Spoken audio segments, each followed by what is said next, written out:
My mother-in-law told the judge I was a danger to my own child, so I lost custody of my son. He will forget you exist. She laughed right in my face as the gavel banged down. 4 years later, my son was in a horrific car accident and needed rare blood. No one in her prestigious family matched. I drove 6 hours breaking every speed limit to donate. The doctor compared our files and stopped breathing. He immediately called the police.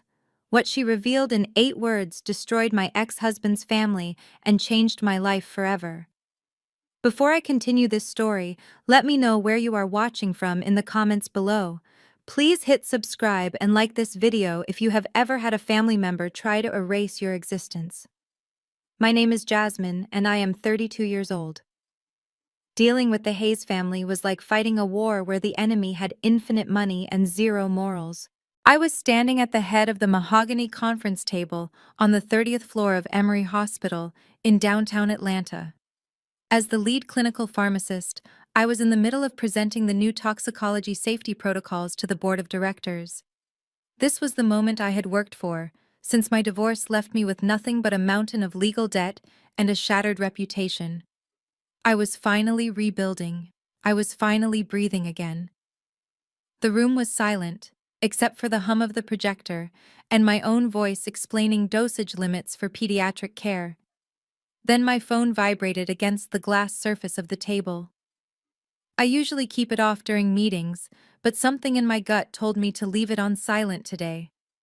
A mother's intuition never truly fades, even when the courts try to sever the bond. I glanced down. The name on the screen made my heart stop. Emily. Emily was my white sister-in-law, the wife of my ex-husband's older brother, Dante. She was the only person in that toxic house who looked at me with pity instead of disdain. But she never called. She knew her mother-in-law, Lucinda, monitored the call logs like a prison warden. If Emily was calling me in the middle of a Tuesday afternoon, it was not to say hello. I stopped talking mid-sentence. The CEO looked at me confused, waiting for me to continue the slide on anticoagulants. I ignored him and picked up the phone, my hand trembling slightly. Jasmine, you need to get to Northside Hospital now. Emily's voice was a terrified whisper, barely audible over what sounded like screaming in the background. What is it? Is it Zion? My knees went weak at the mention of my 6-year-old son. The son I hadn't been allowed to hug in 1,460 days. There was an accident, Emily sobbed. Terrence was driving. He was distracted, arguing with his mother on speakerphone. They hit a divider on the highway. Zion lost a lot of blood, Jasmine. It is bad. Lucinda told everyone not to call you. She said you have no rights. But he is asking for his mommy. The phone slipped in my sweat-slicked hand. My vision blurred. My son was dying, and that woman was more concerned with a restraining order than his life. I did not excuse myself. I did not gather my notes. I simply turned and ran. I heard the heavy boardroom doors slam behind me as I sprinted down the hallway, past the nurse's station and toward the elevators. I pressed the button repeatedly, feeling like I was in a nightmare where my legs were moving through molasses. When the doors didn't open fast enough, I took the stairs, flying down 2 flights in my heels. When I reached the parking garage, the Atlanta heat hit me like a physical blow. It was suffocating, just like the atmosphere in the Hayes family mansion used to be. I threw my bag into the passenger seat of my sedan and peeled out of the spot. My hands were shaking so hard I could barely grip the steering wheel. Northside Hospital was usually a 20-minute drive, but in mid-afternoon traffic it could take an hour. I did not have an hour. My baby did not have an hour. I merged onto the highway, cutting off a delivery truck. I didn't care about the horn blasting behind me. All I could see was Zion's face the last time I saw him. He was 2 years old, crying as the court-appointed officer pulled him from my arms. Lucinda had stood there in her designer suit, smiling that cold reptilian smile. She had won. She had painted me as an unstable, aggressive woman from the wrong side of the tracks, who was unfit to raise an heir to the Hayes dynasty. I pressed the gas pedal down. The speedometer climbed past 80, then 90. I weaved through the lanes, my heart pounding a frantic rhythm against my ribs. Please, God, don't take him, I prayed aloud, my voice cracking in the empty car. Don't let that woman win this too. I remembered the last legal letter I received from them. It was a cease and desist because I had sent Zion a birthday card. They claimed it was harassment. They claimed I was confusing the child. They wanted to erase me. They wanted Zion to think he had no mother. I was doing 100 miles an hour when I saw them, blue lights flashing in my rearview mirror. No. No, no, no. I slammed my hand against the steering wheel. A state trooper was right on my tail. If I stopped, I would lose precious minutes. If I didn't stop, I would be arrested for evading the police and never make it to the hospital at all. I pulled over to the shoulder, the tires screeching on the asphalt. Before the trooper's car even came to a full stop, I was reaching for my purse. Not for my license, but for my hospital identification. The officer stepped out. He was a large man, hand resting on his holster, cautious. He saw a speeding maniac. He didn't see a mother whose world was ending. I rolled down the window. The heat and noise of the highway rushed in. "License and registration, ma'am," he said sternly, walking up to the door. I didn't have time for his protocol. I thrust my Emory Hospital badge at him. Tears were streaming down my face, ruining my makeup, dripping onto my blouse. "I am a clinical pharmacist." I choked out, gasping for air. "My son is at Northside Hospital Trauma Unit. He was in a car accident. He is bleeding out." The officer paused, looking from my ID to my face. He saw the panic in my eyes. He saw the way my whole body was trembling. "Ma'am, you were doing 100 in a 65 zone," he said, but his voice had lost its edge. "I know," I screamed. "I know. Arrest me later. Put me in jail, I don't care. But please, you have to let me get to my son. His grandmother is trying to let him die rather than call me. Please, just let me go." I saw the shift in his eyes. He looked at the badge again, then at the desperation etched into my features. He made a decision. He didn't ask for my insurance. He didn't write a ticket. He handed me back my ID. "Follow me," he said firmly. He turned and ran back to his cruiser. The lights were already flashing, but then he turned on the siren. It was the most beautiful sound I had ever heard. He pulled out into the traffic, forcing the cars to part like the Red Sea. I followed him close to his bumper. We tore through the Atlanta traffic, leaving a wake of confused drivers behind us. I wiped the tears from my eyes, trying to focus on his taillights. Every second felt like a lifetime. My mind raced with the medical possibilities. Internal hemorrhage, organ failure, hypovolemic shock. I knew too much about how fragile the human body was. As we neared the exit for Northside Hospital, my phone buzzed again. I glanced down, hoping it was Emily with good news. It was a text from an unknown number. "Do not come here. You are not welcome. Security has been alerted." It was Lucinda. A fresh wave of rage washed over me, hotter than the engine of my car. She knew I was coming. Emily must have told her. And instead of worrying about her grandson who was fighting for his life, she was coordinating security to keep me out. She had underestimated me 4 years ago in that courtroom. She thought because she had the money and the lawyers, she had the power. But she had never stood between a mother and her dying child. I gripped the wheel tighter, following the police cruiser off the ramp. The hospital loomed ahead, a massive glass structure reflecting the afternoon sun. The officer pulled up to the emergency room entrance, blocking the ambulance bay. He jumped out and signaled for me to park right behind him. I didn't even turn off the engine properly. I scrambled out of the car, my heels clicking frantically on the pavement. The officer looked at me and nodded. "Go," he said, pointing at the sliding doors. "Go save your son." I ran through the sliding glass doors. The cool air of the hospital hit me, smelling of antiseptic and fear. But as I sprinted toward the reception desk, I saw 2 large men in dark suits stepping forward to block my path. Lucinda's private security. I did not stop running. I burst through the heavy double doors of the VIP waiting area, and the atmosphere changed instantly. The chaos of the public emergency room vanished, replaced by the hushed, expensive silence of money and influence. The air here smelled different. It did not smell like antiseptic and fear, it smelled of fresh-cut lilies and expensive perfume. In the center of the room, the Hayes family was holding court. My ex-husband's mother, Lucinda, stood in the middle of a circle of well-dressed church members and family friends. She was wearing a pristine white Chanel suit that cost more than my car. Her hands were clasped together and her head was bowed.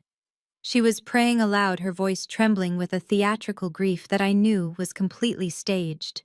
"Oh Lord, please save our heir," she wailed, just loud enough for everyone in the room to hear. "Save the future of the Hayes legacy from the sins of this world." I felt bile rise in my throat. My son was dying behind a wall of glass and steel just 10 feet away, and she was using his trauma as a photo opportunity for her image as the suffering matriarch. "Where is he?" I screamed, my voice shattering their performative silence. "Where is my son?" Lucinda's head snapped up. The grief vanished from her face, instantly replaced by the cold, hard stare of a viper that had just spotted a mouse. She did not speak to me directly. She simply snapped her fingers at the two large men standing by the trauma unit doors. "Remove this trash," she commanded, her voice icy and sharp. The security guards stepped forward, forming a human wall between me and the hallway that led to Zion. One of them put a hand on his belt, the other crossed his massive arms over his chest. "Ma'am, you need to leave," the guard rumbled. "This is a private waiting area." "I am not leaving," I shouted, stepping right up to him until I could smell the starch on his uniform. "My son is in there. I am Jasmine Hayes. I am his mother." "You are Jasmine." "Nothing," Lucinda hissed, stepping out from her circle of sycophants. "You lost the right to that name 4 years ago. You are trespassing." I looked past the guards, desperately searching for an ally. My eyes landed on Terrence, my ex-husband, the father of my child. He was sitting on a leather sofa, his head in his hands, looking smaller than I had ever seen him. He was wearing a bespoke suit, but he looked like a child wearing his father's clothes.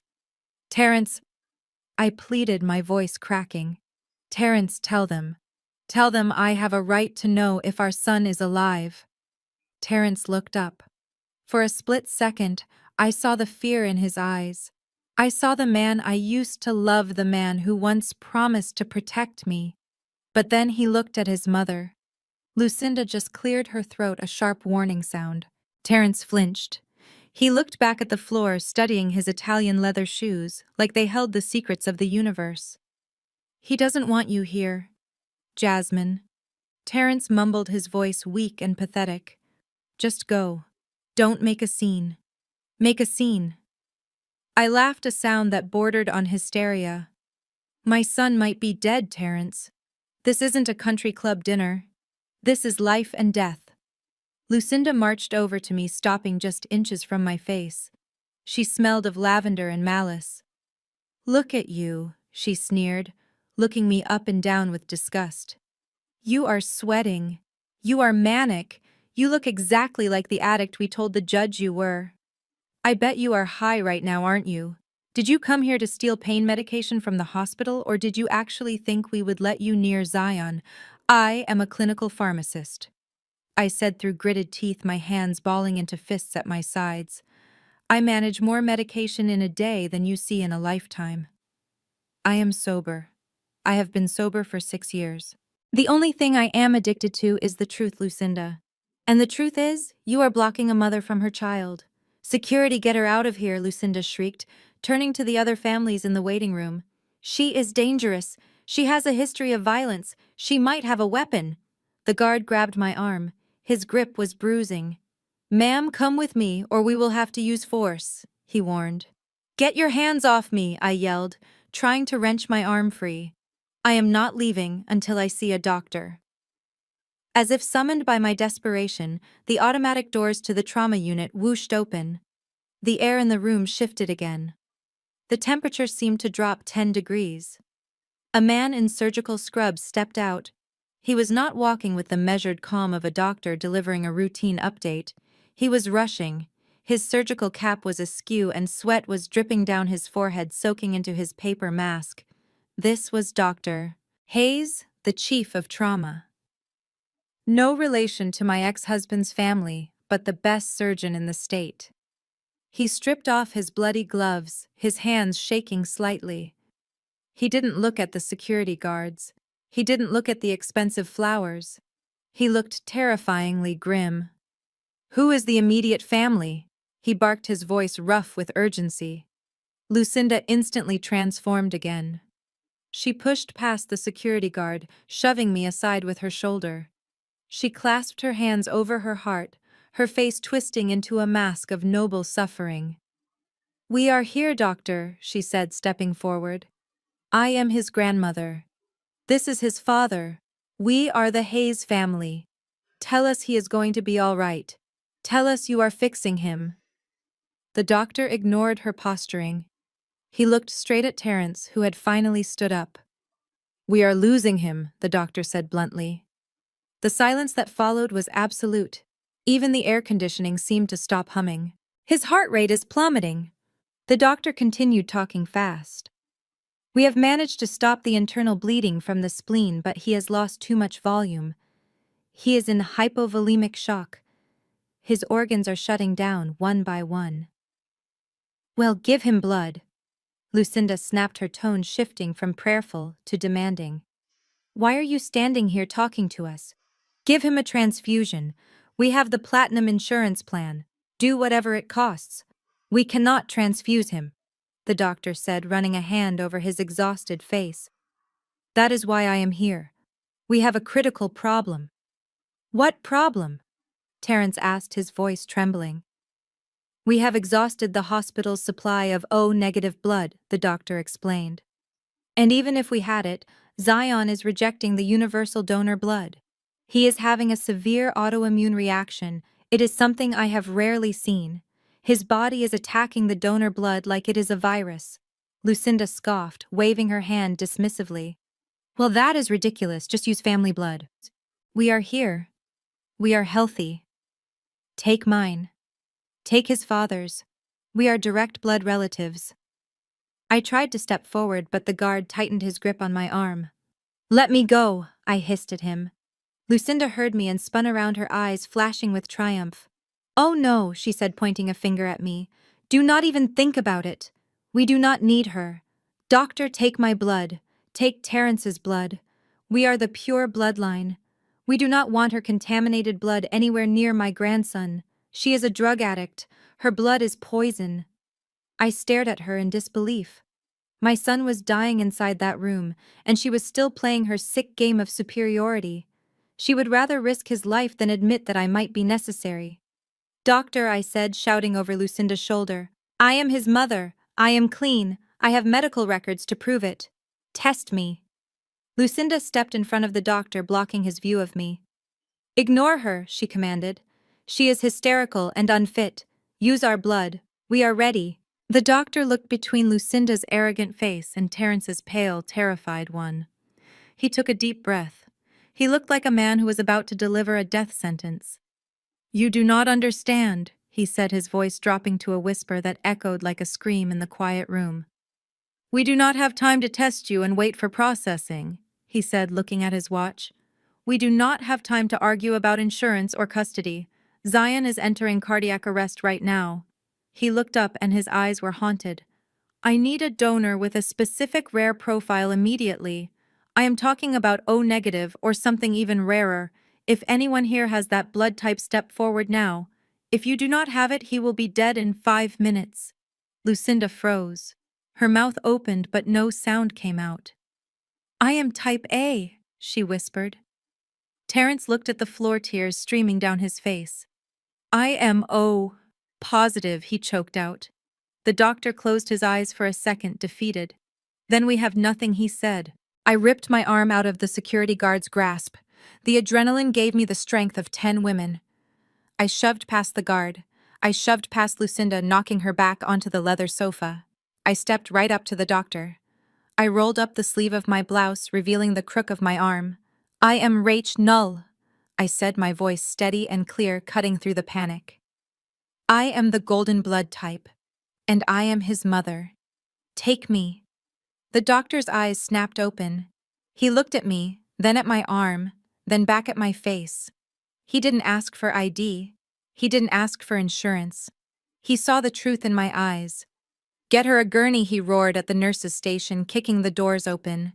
We are running this live. As I ran past Lucinda following the doctor into the trauma unit, I saw her face. She wasn't praying anymore. She looked terrified. And for the first time, I realized she wasn't scared that Zion would die. She was scared that I would save him. The doors to the trauma unit swung open, and I watched as Lucinda marched inside like she owned the entire hospital. Terrence followed her, looking pale and shaky, his eyes darting around the sterile environment, as if he expected to catch a disease just by breathing the air. I tried to follow them, but the security guard stepped in front of me, his massive frame blocking the doorway. Stay here, he grunted. I wanted to scream. I wanted to claw his eyes out. But I knew that if I caused a scene now, they would throw me out of the building and I would never know if my son lived or died. So I stood there trembling with rage, watching through the small glass window in the door. Inside the trauma room, it was chaos. Nurses were running back and forth with bags of saline and trays of instruments. In the center of the room, lying on a bed that looked too big for him, was Zion. My baby. He looked so small. His skin was the color of ash, and there were tubes coming out of everywhere. Lucinda was standing next to the bed, not holding his hand but arguing with a nurse. She was pointing at her own arm, demanding to be hooked up. We are ready, she announced loudly, her voice muffled by the glass but still audible. Do not waste time with paperwork. Take the blood from us. We are the Hayes family. Our blood is the best you will find. The doctor looked exhausted. He signaled to a phlebotomist who quickly moved in to take samples from both Lucinda and Terrence. They didn't even flinch. They looked proud. They looked like they were bestowing a great gift upon the medical staff. I watched as the vials of dark red blood were drawn. Lucinda looked at her own blood with a twisted sort of reverence. See, she said to the nurse, pure, strong. That is what he needs, not that trash from the street. She was talking about me. Even as our son lay dying, she couldn't stop the hate. The nurse took the vials and ran them over to the rapid testing machine in the corner of the room. It was a high-tech device that could cross-match blood types in minutes. The room went silent as everyone waited. All eyes were on the small screen of the machine. I pressed my face against the glass of the door, my breath fogging it up. Please, I whispered. Please let it match. I don't care if it comes from her. Just save him. The machine beeped. A red light flashed. The nurse looked at the screen and frowned. She typed something on the keyboard and ran the test again. What is taking so long? Lucinda demanded, tapping her foot impatiently. Just put the needle in. He needs it now. The nurse turned around slowly, holding a printout. She looked terrified. I am sorry, Mrs. Hayes, she said, her voice shaking. We cannot use your blood. Lucinda froze. What did you say? The nurse swallowed hard. It is not a match. Neither of you. That is a lie, Lucinda shrieked. Her composure finally cracked. That is a lie. I am his grandmother. This is his father. How can we not match? The nurse looked at the doctor for support. The doctor stepped forward, reading the printout over the nurse's shoulder. He shook his head gravely. Mrs. Hayes, you are type A. Terrence is type O positive. Normally, O positive is a universal donor, but Zion is presenting with a rare antigen profile. His body is rejecting standard blood types. If we give him your blood, his immune system will attack it, and he will die within minutes. Lucinda's face turned a shade of purple I had never seen before. She grabbed the metal rail of the bed, rattling it violently. Check the machine, she screamed. The machine is broken. This is a top-tier hospital and you have broken equipment. My grandson is a Hayes. He has my blood running through his veins. Do you hear me? He is one of us. The doctor tried to calm her down, but she was hysterical. She couldn't accept that her precious lineage wasn't enough to save him. She couldn't accept that biology didn't care about her bank account or her last name. Terrence looked like he was going to be sick. He slumped against the wall, sliding down until he was sitting on the floor. "What do we do?" he whimpered. "What do we do if we can't give him blood?" "We need a specific donor," the doctor said, his voice rising over Lucinda's screams. "We need someone with a very specific genetic marker, someone who shares this rare anomaly." I didn't wait for permission. I didn't wait for the guard to stop me. I slammed my shoulder into the double doors, pushing them open with a crash. The guard tried to grab me, but I was already inside. "Test me," I said, my voice ringing out in the chaotic room. Lucinda spun around, her eyes wild. "Get her out! Get her out of here! She is contaminating the room." I ignored her. I walked straight up to the doctor. I ripped off my blazer, throwing it on the floor. I rolled up the sleeve of my blouse. My arm was covered in scars. Old faded silvery lines from a car accident when I was a teenager. But Lucinda had used these scars against me in court. She had told the judge they were track marks. She had told the world I was a junkie. "Look at them," Lucinda shouted, pointing at my arm. "Look at those marks. She is a user. Her blood is full of poison. Do not touch her." I thrust my arm under the doctor's nose. "These are surgical scars," I said, staring him dead in the eye. "You know the difference, doctor. And you know I am his mother. If he has a rare antigen, he got it from me." The doctor looked at my arm, then at my face. He saw the truth. He saw the desperation. "Nurse," he barked, "draw her blood, now." "No."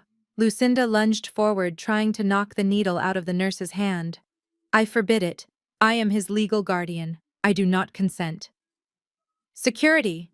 the doctor roared, pushing Lucinda back. "Restrain her. This is a medical emergency. Implied consent applies when a life is at risk. Get her back." Two orderlies grabbed Lucinda by the arms, dragging her away from the bed. She kicked and screamed, cursing me, cursing the hospital, cursing God. "You will kill him," she shrieked. "You are putting filth into his veins." I didn't look at her. I looked at Zion. I reached out and touched his small, cold hand. "It is okay, baby," I whispered. "Mommy is here." The nurse found a vein instantly. I watched my blood flow into the vial. It looked dark and rich. "Run it," the doctor ordered. The nurse ran to the machine. The seconds ticked by like hours.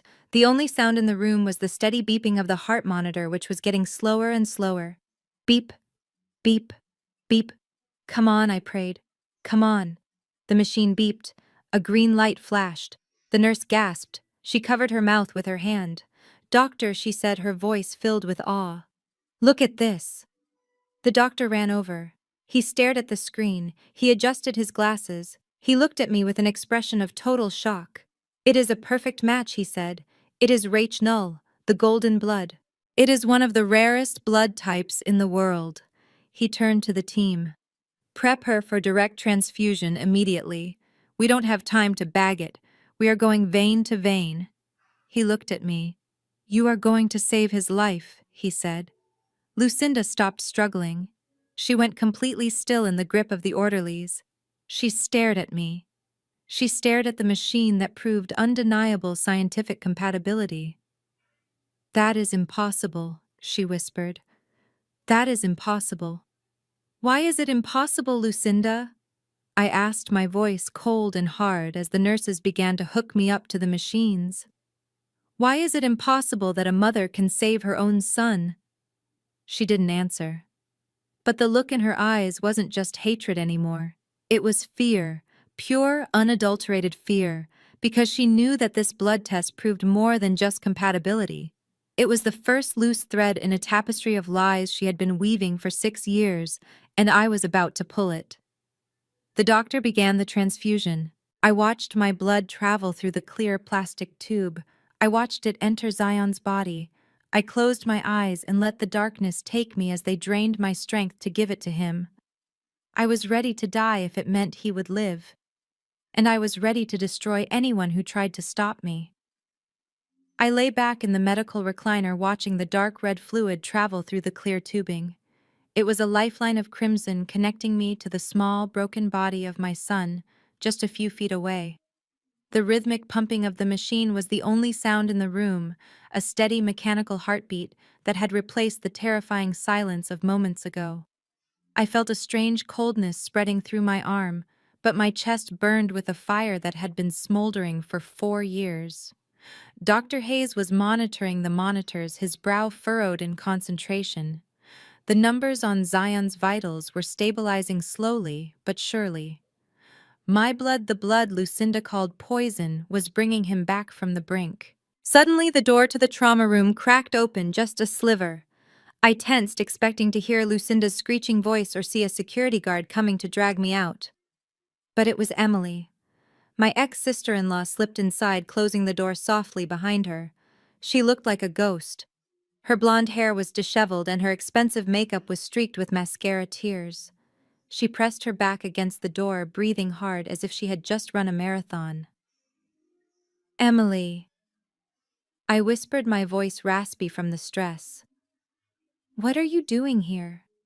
If Lucinda sees you, she will destroy you." Emily didn't answer immediately.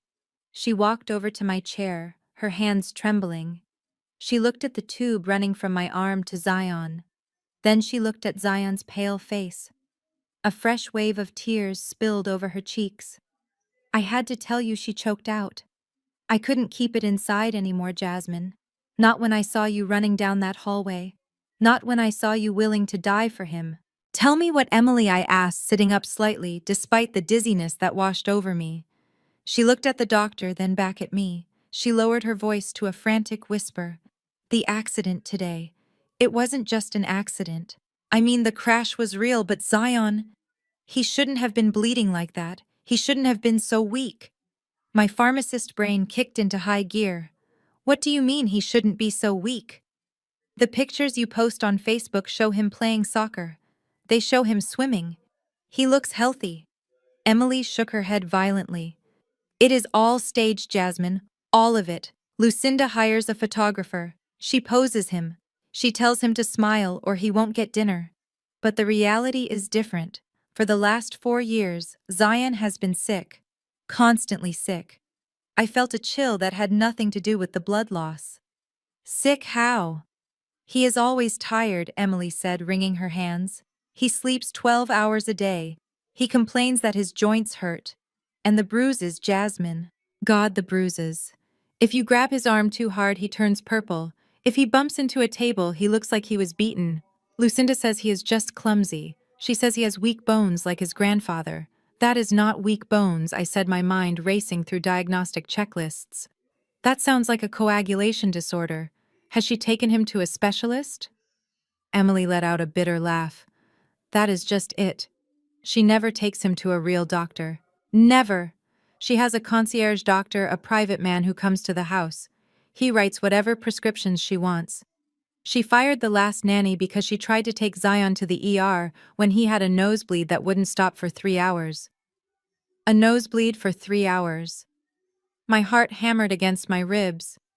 "Emily, what is she giving him?" I asked, grabbing her wrist. "You said she writes her own prescriptions. What is Zion taking?" Emily looked terrified.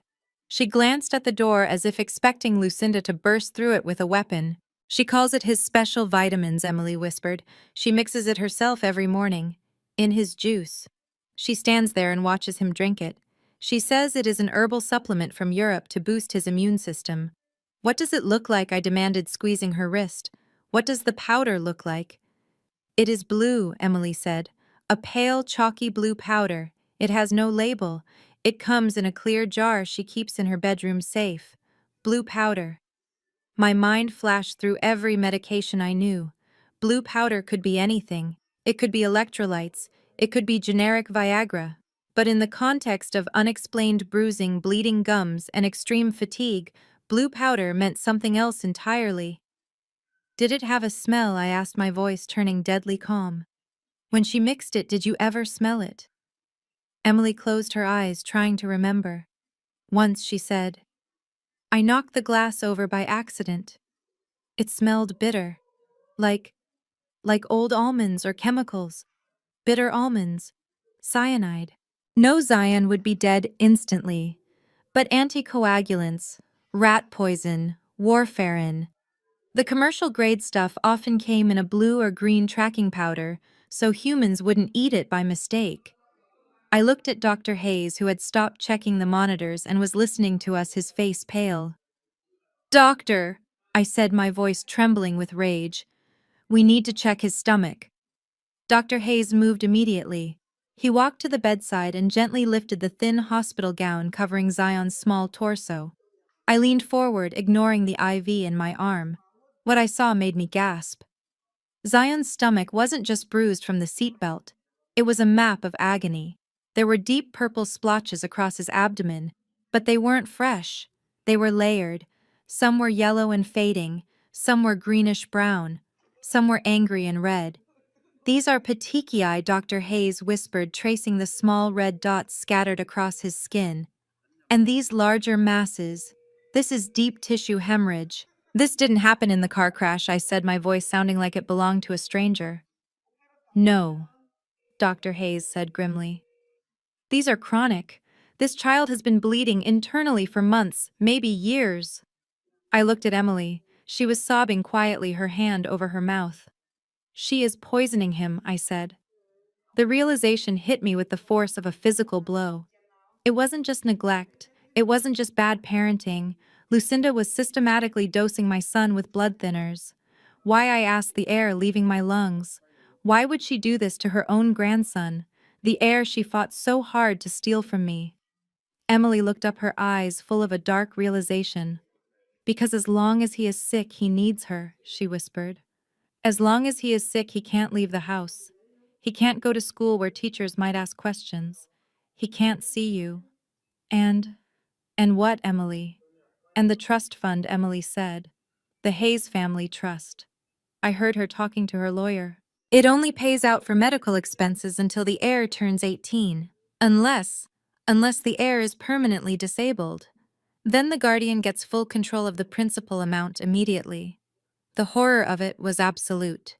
She was slowly killing him to access millions of dollars and to keep him as her permanent prisoner. She was draining the life out of him drop by drop and blaming his genetics. Dr. Hayes turned to the counter. He grabbed a biohazard bag and a syringe. "I am drawing a toxicology screen right now," he announced, his voice hard as steel. "And I am adding a specific panel for rodenticides and superwarfarins." I looked at Zion's sleeping face. He looked so peaceful, unaware that the orange juice his grandmother gave him every morning was a death sentence. I looked at the tube of blood connecting us. I wasn't just giving him blood. I was replacing the poison. I was flushing out her evil and filling him with the truth. "Lock the door," I said to Emily. She looked at me, startled. "What? Lock the door?" I repeated. "Do not let her in. Do not let Terrence in. If she comes in here, I will kill her with my bare hands, and I don't want to go to prison before I see her in handcuffs." Emily nodded. She walked over and turned the lock on the trauma room door. Just then, the handle jiggled from the outside. Then, a fist pounded on the wood. "Open this door," Lucinda's muffled voice screamed. "I know you are in there, Emily. Open this door immediately. I need to see my grandson." I looked at Dr. Hayes. He nodded at me. "Let her scream," I said. "She can scream all she wants, because when those test results come back, the only person she is going to be talking to is a homicide detective." I stepped out of the trauma unit and the world tilted sideways. My knees felt like water. Losing a pint of blood so quickly after the adrenaline spike of the drive had left me lightheaded and trembling. I had to lean against the cold wall of the corridor just to keep from sliding to the floor. The nurse offered me a juice box and a cookie, but I waved her away. I could not eat. Not when the predator was waiting for me just 10 feet away. Lucinda was pacing back and forth in the private waiting area, her heels clicking against the linoleum like gunfire. She had her phone pressed to her ear and her back was to me. I could hear every word she was saying, and it made my blood boil all over again. "Yes, I want her arrested immediately," Lucinda hissed into the phone. "She assaulted private security. She invaded a sterile medical environment. I don't care if she donated blood. That is biological theft. She manipulated the doctors. I want a restraining order filed by the end of the business day. And I want full custody reaffirmation. She is dangerous. She was calling her lawyer. Of course she was. Her grandson was lying in a coma with tubes down his throat, and her first instinct was not to pray, but to litigate. She wanted to make sure that saving my son's life was the last thing I ever did as a free woman. I took a deep breath, steadying myself. The weakness in my limbs was replaced by a cold, hard resolve. I wasn't the scared 26-year-old girl she had crushed in family court anymore. I was a mother who had just seen the map of torture written on her child's skin. I pushed myself off the wall and walked toward her. Lucinda heard my footsteps. She spun around, phone still to her ear. When she saw me, her face twisted into a mask of pure disgust. She held up a finger to the person on the other end of the line. "Hold on," she said. "The problem is standing right in front of me." She lowered the phone but didn't hang up. She looked me up and down, taking in my disheveled hair, my missing blazer, and the small bandage on the crook of my arm where they had drained me. "Well," she said, her voice dripping with venom, "look who is still standing. I thought you would have passed out by now. You always were weak." I stopped 3 feet from her. I didn't say anything. I just stared at her, trying to see if there was any humanity left behind those cold eyes. "Thank you for the blood," Lucinda said with a cruel smirk. "It was the least you could do, really. Consider it payment for the years of child support we didn't ask you for. But now that you have served your purpose, you can leave. Security is on their way back up, and I would hate for you to be dragged out in handcuffs in front of the nurses. It is so undignified." She waved her hand at me like she was shooing away a stray dog. "Go on," she said. "Get out. You are nothing but a dairy cow to us, Jasmine. You gave the milk. Now go back to the pasture." A dairy cow. She compared the life-saving transfusion to livestock. I felt a scream building in my chest, but I swallowed it down. Screaming was what she wanted. Screaming proved I was unstable. Screaming was the old Jasmine. Instead, I reached into my pocket and pulled out my phone. My hand was steady now. I unlocked the screen and opened the gallery. The first image was vivid and horrifying. It was a close-up of Zion's abdomen taken just 5 minutes ago. The purple and yellow bruises stood out in high definition against his pale skin. It looked like a galaxy of pain. I turned the screen toward her. Lucinda's smirk faltered. She squinted at the image. "What is that?" she asked, feigning ignorance. "That is your handiwork, Lucinda?" I said, my voice low and dangerous. "That is Zion's stomach. I saw it when the doctor lifted his gown. Those are not from the car accident. Those are old bruises, layer upon layer of internal bleeding." Lucinda laughed, a nervous, brittle sound. "You are delusional," she scoffed. "He plays soccer. He is an active boy. Boys get bruises. Boys get shin splints," I corrected her. "Boys get scraped knees. Boys do not get deep tissue hemorrhaging that indicates chronic anticoagulant poisoning." I swiped to the next photo. A close-up of the petechiae, the small red dots that screamed of a clotting disorder. "I know what you are doing," I continued, stepping closer to her. "I spoke to Emily. I know about the special blue powder you put in his juice every morning. I know you forbid him from seeing real doctors." Lucinda's face went pale. The hand holding her phone dropped to her side.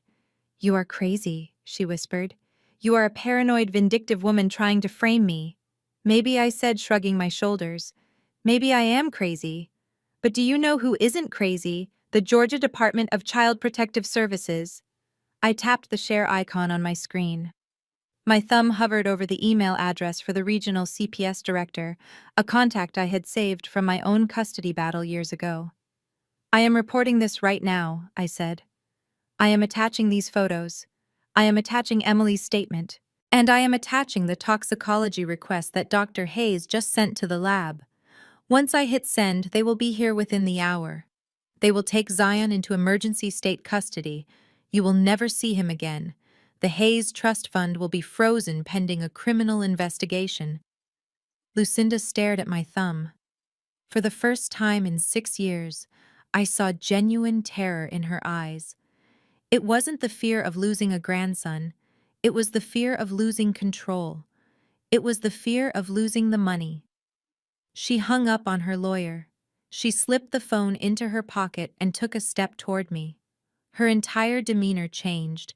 The sneer vanished, replaced by a soft, pleading expression that was even more terrifying because it was so fake. "Jasmine," she said, her voice dropping to a sweet, cajoling tone. "Jasmine, honey, wait. Let's not be hasty.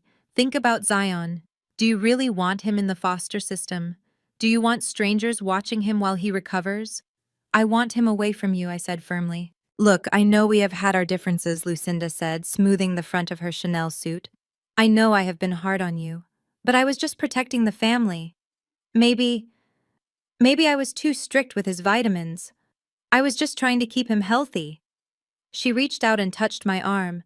I flinched away from her like she was radioactive. "How about this?" she said, lowering her voice to a conspiratorial whisper. "You don't send that email. You delete those photos right now. And in exchange, I will grant you visitation." I stared at her. "You will what I will tell the lawyers to draft a new agreement," Lucinda said, smiling tightly. "Supervised visitation. Once a month. You can come to the house. You can see him. You can sit with him. Isn't that what you want? Isn't that what you have been begging for? It was a deal with the devil. She was offering me crumbs of my own child in exchange for her freedom. She thought I was desperate enough to take it. She thought I was stupid enough to trust her. Once a month, I repeated, pretending to consider it. "Yes," Lucinda said, nodding eagerly. "We can start next week. Just delete the photos, Jasmine. We don't need the authorities involved. This is a family matter. We can handle it like family." I looked at the phone. I looked at the send button. Then I looked at the trash icon. I knew exactly what she would do. As soon as I deleted them, she would have me arrested anyway. She would destroy the agreement. She would bar me from the house. But I needed time. I needed the toxicology results to come back before the police arrived. I needed Dr. Hayes to have the hard science to back up my accusations. If I called CPS now, she might talk her way out of it before the labs were done. I need to play her game, I thought, just for one more hour. "Okay," I said, letting my shoulders slump. "Okay, Lucinda. I just want to see my son." "Good choice." Lucinda breathed a sigh of relief. "You are being a good mother, Jasmine. Now delete them." I held the phone up so she could see. I selected the photos. I pressed the trash can icon. "Delete items." The prompt appeared. I pressed yes. The photos vanished from the gallery. "There," I said, showing her the empty album. "They are gone." Lucinda smiled. It was the smile of a predator who had just escaped a trap. "Excellent," she said. "I will have my lawyer draw up the papers. You can go now, Jasmine. We will be in touch." She turned her back on me, immediately dismissing me once again. She pulled her phone back out, probably to call the security team to escort me out. I turned and walked away, my heels clicking softly on the floor. I walked toward the elevators, my head held high. Lucinda thought she had won. She thought the evidence was gone. But she was from a generation that didn't understand technology. She didn't understand the cloud. As I stepped into the elevator and the doors closed, blocking her from my view, I pulled my phone back out. I opened the hidden folder app. Upload complete. The photos were safe.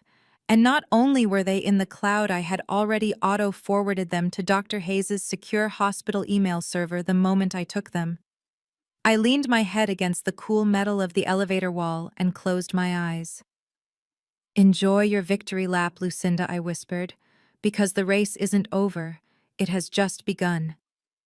Dr. Hayes stepped into the cool, sterile silence of the pathology laboratory, leaving the chaos of the hallway behind him. The air conditioning hummed with a low, steady drone that usually helped him think, but today it sounded like a countdown. He walked straight to the high-resolution digital microscope where the technician had already prepared the slides. The room was bathed in the soft blue glow of computer monitors. This was his sanctuary. Out in the waiting room, people lied. They postured and threatened and sued. But in here, under the lens of a microscope, cells could not lie. DNA did not care about trust funds or designer suits. He sat down on the stool and leaned forward, pressing his eyes to the viewfinder. The first slide was the cross-match between Jasmine and Zion. It was beautiful. In his 30 years of medicine, Dr. Hayes had never seen a match this perfect, especially with a blood type as volatile as Null. The red blood cells from the mother were interacting with the son's plasma with zero resistance. It was as if they were two pieces of the same soul finding each other across a chemical divide. There was no clumping, no antibody attack. It was biological harmony. He pulled back and looked at the computer screen where the genetic markers were listed. Jasmine's file, which he had pulled from the hospital archives, was open on the left. Zion's current profile was on the right. They shared the same rare deletion in the RAG gene. It was a genetic fingerprint so unique that the odds of two unrelated people having it were 1 in 6 million. This woman was without a doubt the boy's biological mother. The court documents Lucinda waved around, claiming Jasmine was a surrogate or unrelated, were scientifically laughable. But then Dr. Hayes pulled up the third file. Terrence Hayes, the father, or at least the man who claimed to be the father. Dr. Hayes frowned. He tapped a few keys overlaying Terrence's genetic profile onto Zion's. Something was wrong. He cleaned his glasses and looked again. He zoomed in on chromosome 15. The Hayes family was famous in Atlanta not just for their money, but for their distinctive look. They were tall, broad-shouldered, and they all had deep, dark brown eyes. It was a dominant trait. Terrence had it. Lucinda had it. Every Hayes going back 3 generations had it. But Zion had eyes that were a strange, shifting color, a mix of brown and emerald green. Dr. Hayes had always assumed it was a mutation or a recessive gene from the mother. But looking at Jasmine's file, she had dark eyes too. He scrolled down to the hair texture markers. Zion had a specific allele for a tight, coiling curl pattern, a recessive trait. Terrence's profile showed 2 dominant alleles for a looser wave. Biologically speaking, 2 parents with those specific dominant markers could not produce a child with Zion's specific recessive traits. It was like adding 2 plus 2 and getting 5. Dr. Hayes felt a cold sweat prickle on the back of his neck. He wasn't just looking at a medical anomaly. He was looking at a lie. A lie that had been buried in a petri dish 5 years ago. If Terrence was the biological father, this genetic combination was impossible. He sat back in his chair, his heart racing. He thought about Lucinda's obsession with the bloodline, her constant speeches about the Hayes legacy, her desperation to use her own blood even when it was incompatible. She knows, he thought. Deep down, she knows he isn't a match. He reached for the phone on the desk. He dialed the internal extension for the genetic testing lab. "This is Dr. Hayes," he said, his voice low and urgent. "I need an emergency paternity panel run on Zion Hayes and Terrence Hayes. Use the blood samples from the trauma draw." There was a pause on the other end. "Doctor," the technician said hesitantly, "that requires a court order or parental consent. The grandmother has already flagged the file. She said no unauthorized testing." "I am authorizing it," Dr. Hayes snapped. "I am the chief of trauma, and I have a dying patient with a genetic mystery that is preventing proper treatment. If anyone asks, tell them I ordered it to check for hereditary clotting disorders. Just run the test. I want the results within the hour." He hung up before the technician could argue. He knew he was crossing a line. He knew he could lose his medical license if he was wrong, but he couldn't shake the image of Jasmine's desperate face or the bruises on Zion's stomach. The bruises. Dr. Hayes spun his chair around to the toxicology analyzer. It was a massive machine in the corner, tasked with screening blood for poisons and drugs. He had loaded Zion's sample 10 minutes ago. The machine was whirring softly, processing the plasma, searching for thousands of known toxins. Emily's words echoed in his head. Blue powder, unmarked jar, vitamin juice. He walked over to the machine. The status bar was at 99%. Please be wrong, he whispered to the empty room. Please let it just be a vitamin deficiency. Please let me be a paranoid old doctor. Because if he was right, then the grandmother sitting in his waiting room wasn't just a narcissist. She was a monster. The machine beeped, a sharp piercing sound that signaled a critical result. The screen flashed red. Dr. Hayes leaned in. He read the chemical breakdown. Warfarin. Positive. But it wasn't just positive. The quantitative level was off the charts. Normal therapeutic range for a patient on blood thinners was between 2 and 3. Zion's level was 25. Dr. Hayes gasped. He grabbed the edge of the counter to steady himself. This wasn't an accidental ingestion. A child didn't accidentally eat 10 boxes of rat poison. This was a massive chronic dose. The graph showed metabolites, which meant this had been going on for months. The boy had been ingesting super warfarin every single day. His blood was so thin, it was basically water. That was why he bruised if you touched him. That was why he was bleeding internally. That was why the car accident, which should have been minor, had nearly killed him. Dr. Hayes felt a wave of nausea. He looked at the second result below the warfarin. Arsenic. Trace amounts. She wasn't just thinning his blood, she was slowly shutting down his organs. The blue powder. The blue. It was a cocktail of death.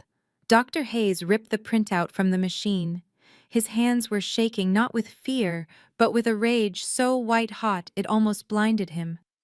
He thought of Lucinda praying in the lobby. He thought of her calling Jasmine a junkie. He thought of her claiming she was protecting the family legacy. She was murdering the boy. She was murdering him slowly, painfully, and methodically right under everyone's noses. He grabbed the phone again. This time he didn't dial the lab. He dialed a number he rarely had to use. Hospital security, he barked. This is Chief Hayes. Initiate a code gray lockdown for the trauma unit. No one enters or leaves. And call the Atlanta Police Department. Tell them we have a confirmed case of aggravated poisoning of a minor. He slammed the phone down. He looked at the 2 pieces of paper in his hand. In his left hand, the proof that Terrence was not the father. In his right hand, the proof that Lucinda was a killer. He took a deep breath, smoothing his scrubs. He needed to go back out there. He needed to face them. He walked to the door of the lab. He paused for a second, composing his face into a mask of professional detachment. But inside, he was ready for war. He pushed the door open and stepped back into the hallway. The lights seemed brighter now. The stakes were no longer just medical. He was about to walk into that waiting room and drop a nuclear bomb on the Hayes dynasty. And he was going to enjoy every second of it. I sat in the uncomfortable plastic chair outside the intensive care unit, watching the digital clock on the wall tick away the seconds. It had been 40 minutes since the transfusion ended. 40 minutes since I watched my dark red blood flow into my son's veins, replacing the fluid he had lost. Dr. Hayes had assured me the procedure went perfectly, but I couldn't shake the feeling of dread settling in the pit of my stomach. The hallway was quiet now. The earlier chaos had subsided. Terrence was pacing at the far end of the corridor, whispering into his phone, probably trying to explain to his new girlfriend why he was going to be late. Lucinda had disappeared shortly after the transfusion began, claiming she needed to go to the chapel to pray for her grandson's soul. I didn't believe her for a second. Lucinda didn't pray. She prayed. I leaned my head back against the wall, closing my burning eyes. I just needed Zion to wake up. I needed him to open those beautiful eyes that were a mix of mine and a stranger's and tell me he was okay. I needed to hear his voice, even if he didn't remember me. Suddenly, the silence was shattered. A high-pitched alarm began to scream from inside Zion's room. It wasn't the rhythmic beep of a heart monitor. It was a continuous, piercing wail that signaled catastrophic failure. I jumped to my feet just as the double doors flew open and a team of nurses rushed in pushing a crash cart. "Code Blue," the lead nurse shouted, her voice echoing down the hall. "We have a seizure in bed 4, respiratory distress. Get the doctor!" My heart hammered against my ribs like a trapped bird. Bed 4. That was Zion. I didn't think. I didn't wait for permission. I ran. I sprinted past the nurse's station, ignoring the receptionist shouting at me to stop. I burst into Zion's room just behind the crash cart. The scene before me was a nightmare brought to life. My son, my sweet little boy, was arching off the bed. His small body was convulsing violently, shaking the metal rails of the hospital bed. His eyes were rolled back in his head, showing only the whites. Foam was bubbling at the corners of his mouth. But it was the monitor that terrified me the most. His oxygen levels were plummeting. 70%, 65%. He wasn't breathing.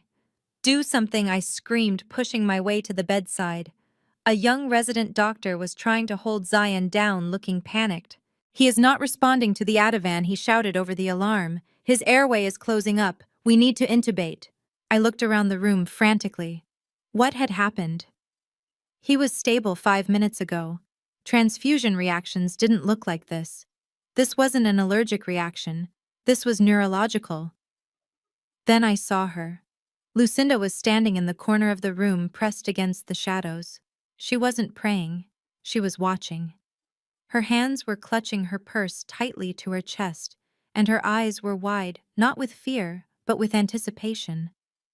On the bedside table next to Zion's half-empty water pitcher sat a small plastic cup, a cup that hadn't been there when I left the room. I looked at the cup.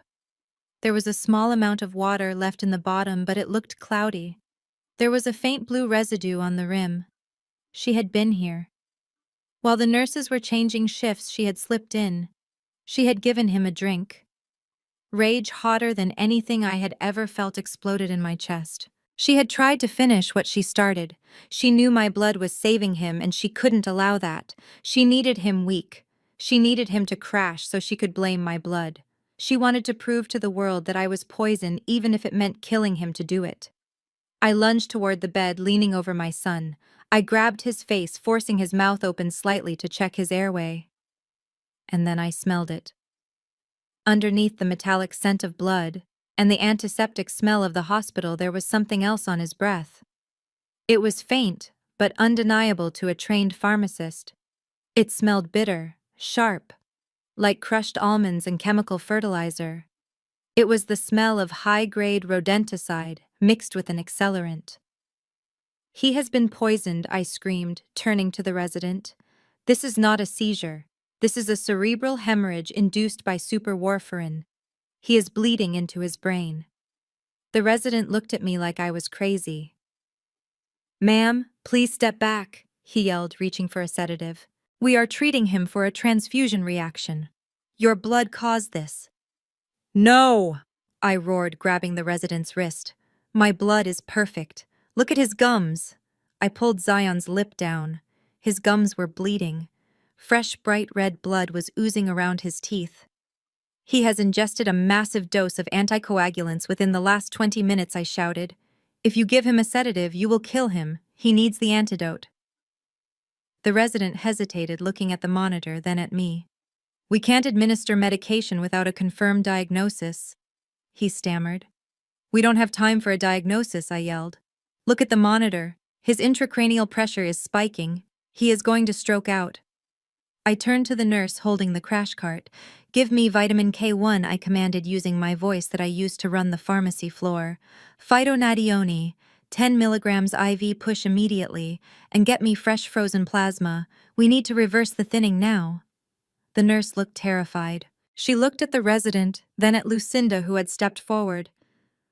"Do not listen to her," Lucinda shrieked, pointing a shaking finger at me. "She is trying to kill him.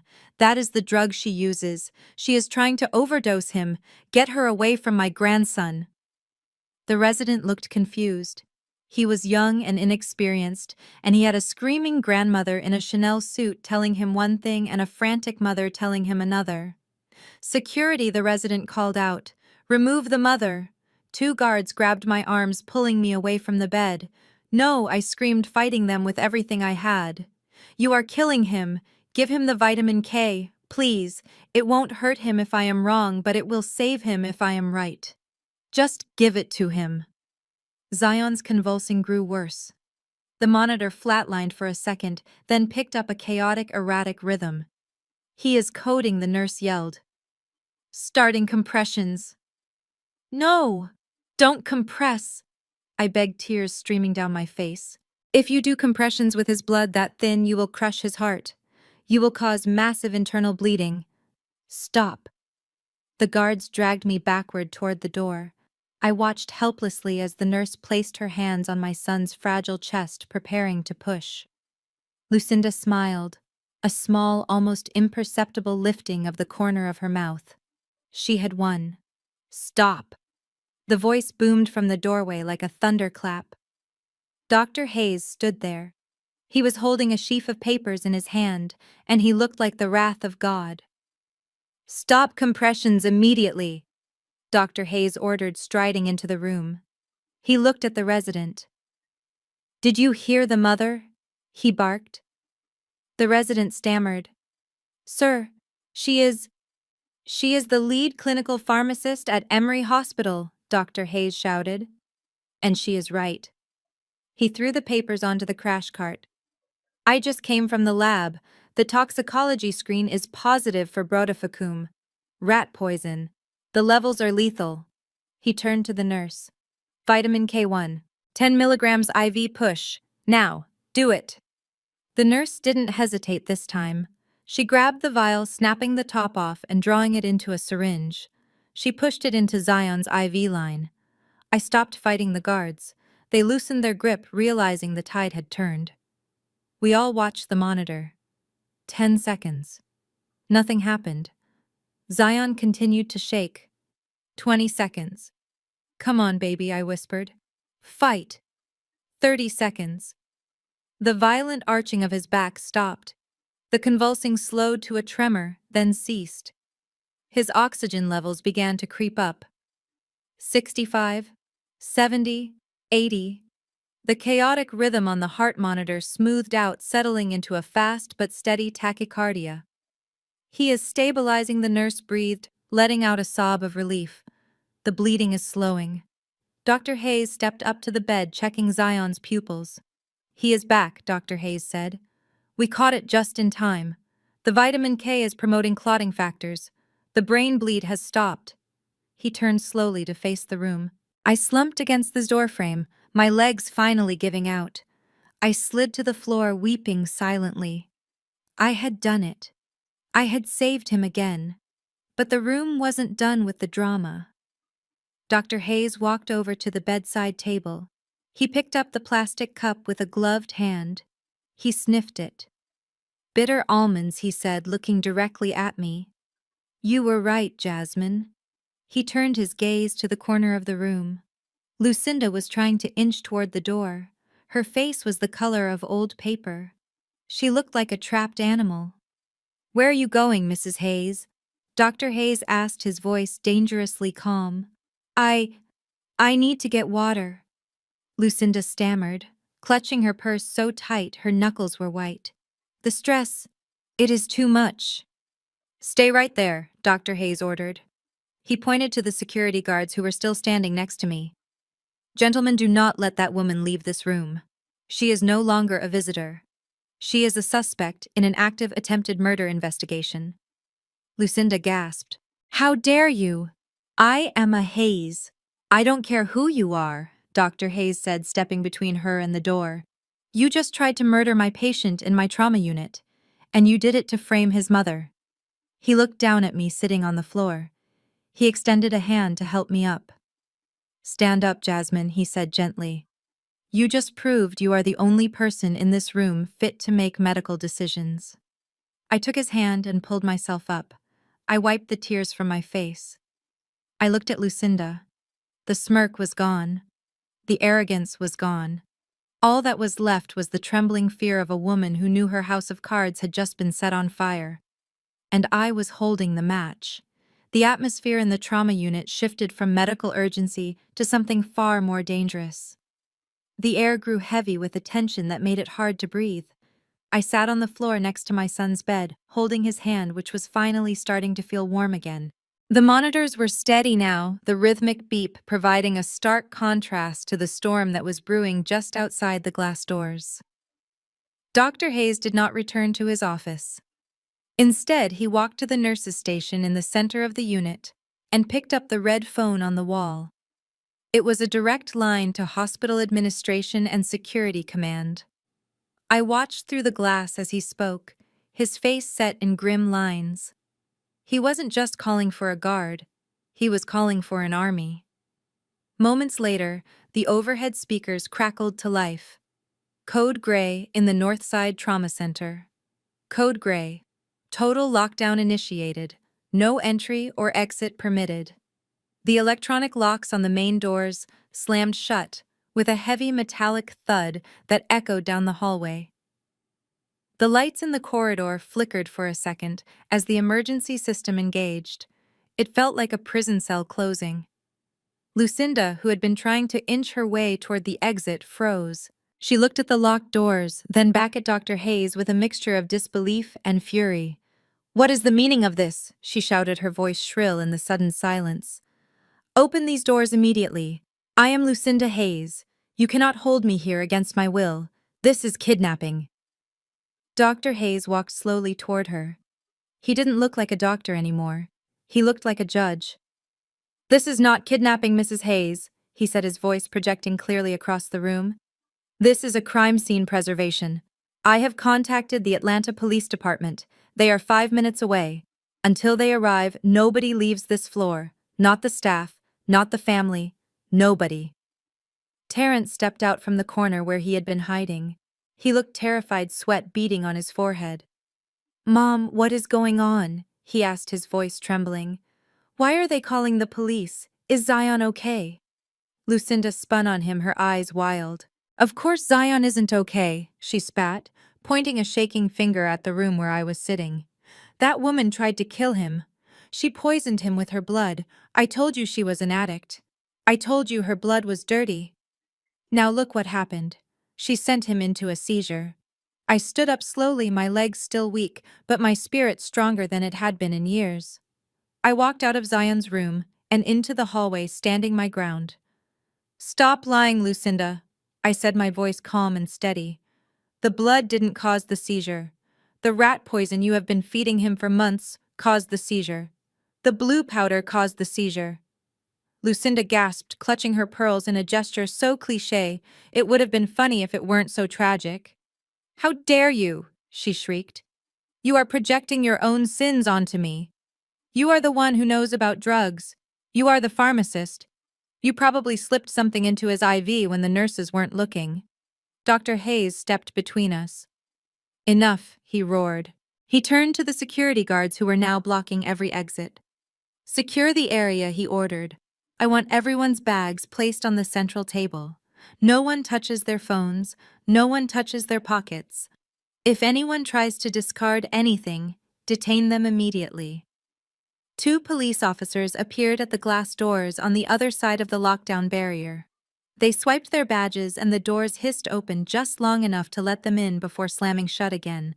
They were not patrol officers. They were detectives. Dr. Hayes had called in favors. "Gentlemen," Dr. Hayes said, nodding to the detectives. "Thank you for coming so quickly. We have a confirmed case of aggravated poisoning of a minor. The substance is brodifacoum, super warfarin." The lead detective, a tall man with tired eyes, looked around the group. "Who had access to the child?" he asked, taking out a notepad. Everyone looked at Lucinda. She puffed up her chest, trying to regain her composure. "I am his grandmother," she stated haughtily. "I am his primary caregiver. I have sacrificed my life for that boy." "This accusation is absurd." The detective didn't seem impressed by her Chanel suit or her attitude. "Ma'am, I need you to place your purse on the table," he said, gesturing to the large designer bag she was clutching like a lifeline. Lucinda hesitated. She took a half step back. "This is private property," she said. "You have no warrant." "Exigent circumstances, ma'am," the detective said, stepping closer. "A child just nearly died. Put the bag on the table or we will put you in handcuffs and take it." Terence looked at his mother, his eyes wide with confusion. "Mom, just give it to them," he pleaded. "If you didn't do anything, just show them."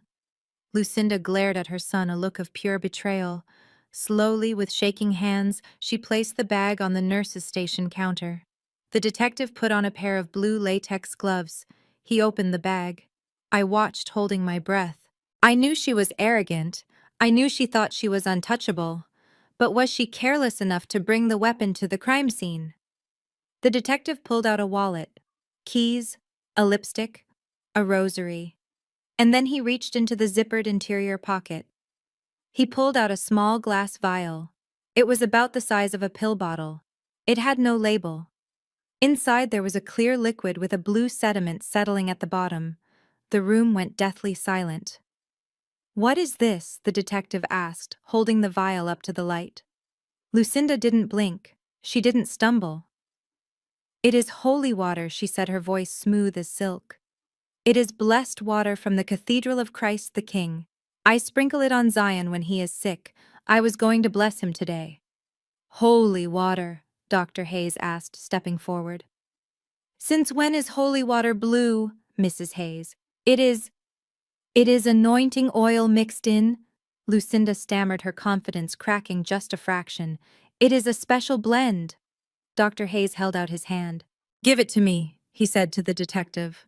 "I can run a spectral analysis in the lab downstairs. We will know exactly what is in this holy water in 10 minutes. Lucinda lunged. It happened so fast. She threw herself at the detective, trying to knock the vial out of his hand. "No," she screamed. "You cannot take that. It is sacred." The detective sidestepped her easily, and the second officer grabbed Lucinda's arms, pinning them behind her back.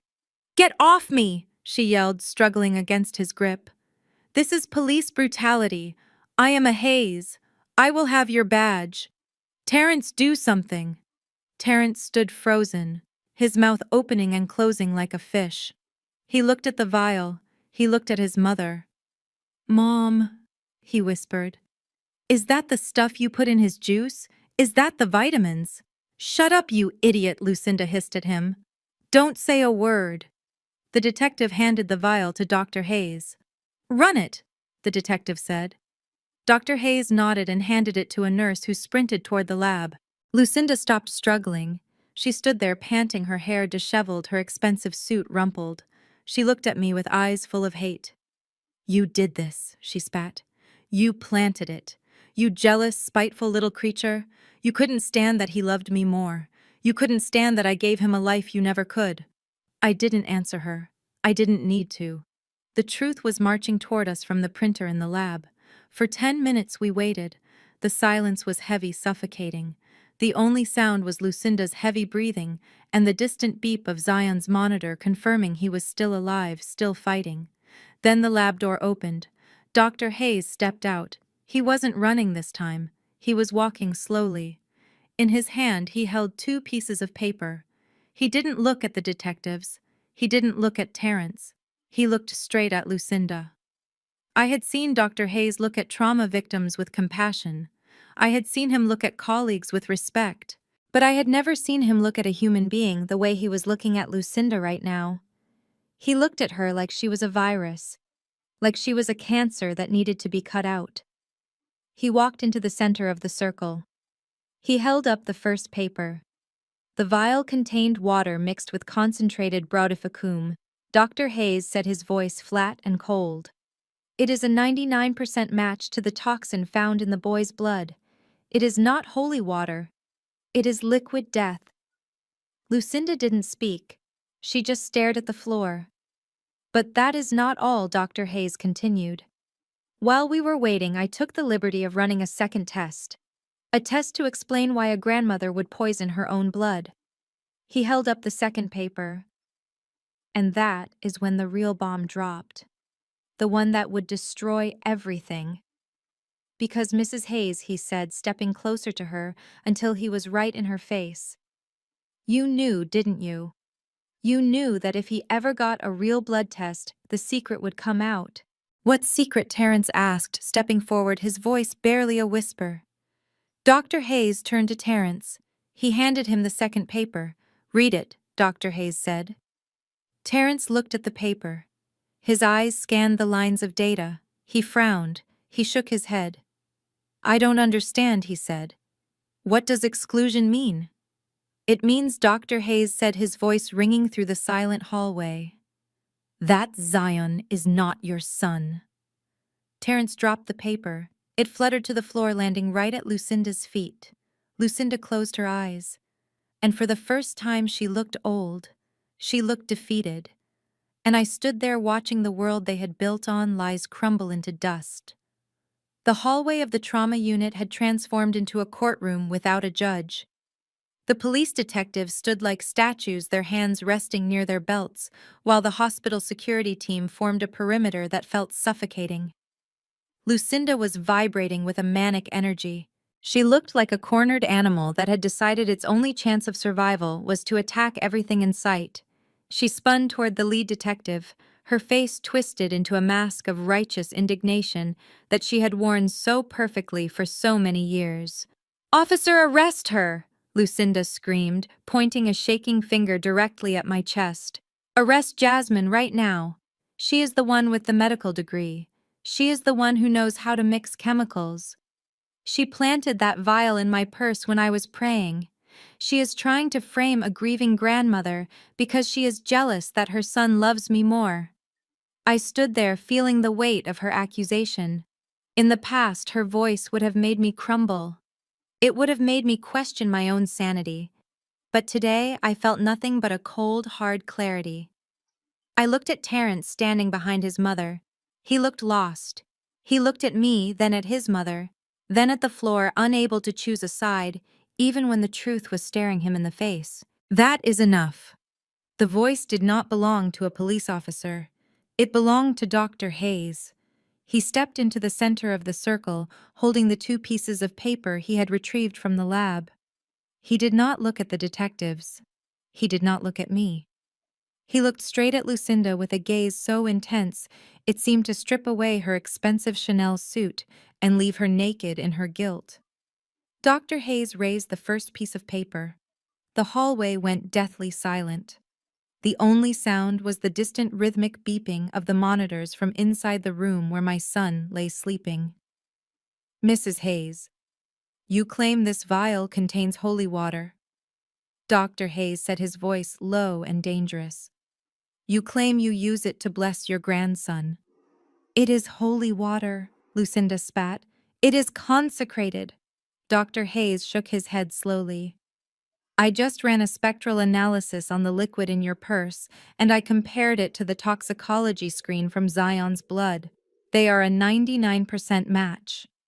He took a step closer to her.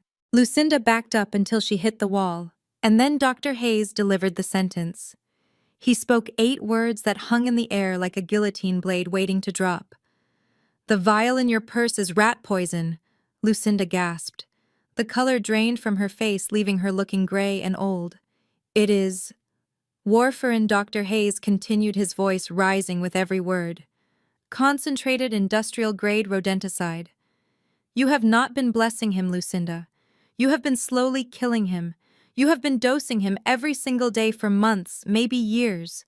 That is why he bruises. That is why he is weak. That is why a simple car accident almost caused him to bleed to death. No, Lucinda whispered, shaking her head violently. No, that is not true. I was helping him, Dr. Hayes roared. You were inducing a clotting disorder. You were making him dependent on you. It is a textbook case of Munchausen syndrome by proxy. You kept him sick so you could be the only one who could care for him. You kept him weak so he couldn't leave you. You kept him isolated so no one would see the bruises. Terence made a sound like a wounded animal. He looked at his mother, his eyes wide with horror. Mom, he choked out. You told me he was anemic. You told me the blue powder was iron supplements. I fed him that stuff. I gave it to him when you were out of town. Lucinda spun on her son, grabbing his lapels. I did it for us, Terence, she hissed, her voice frantic. I did it to keep him safe. He is fragile. He needs us. If he was healthy, he would want to go play sports. He would want to go to school. He would leave us. I needed him to stay close. I needed him to be ours. She was admitting it. She was twisting the narrative, trying to turn attempted murder into an act of twisted love. She truly believed that poisoning her grandson was a form of protection. The police officer stepped forward, reaching for the handcuffs on his belt. Mrs. Hayes, place your hands behind your back, he said sternly. Lucinda screamed, No, you don't understand. I am the matriarch of this family. I decide what is best for my grandson. I watched as the metal cuffs clicked around her wrists.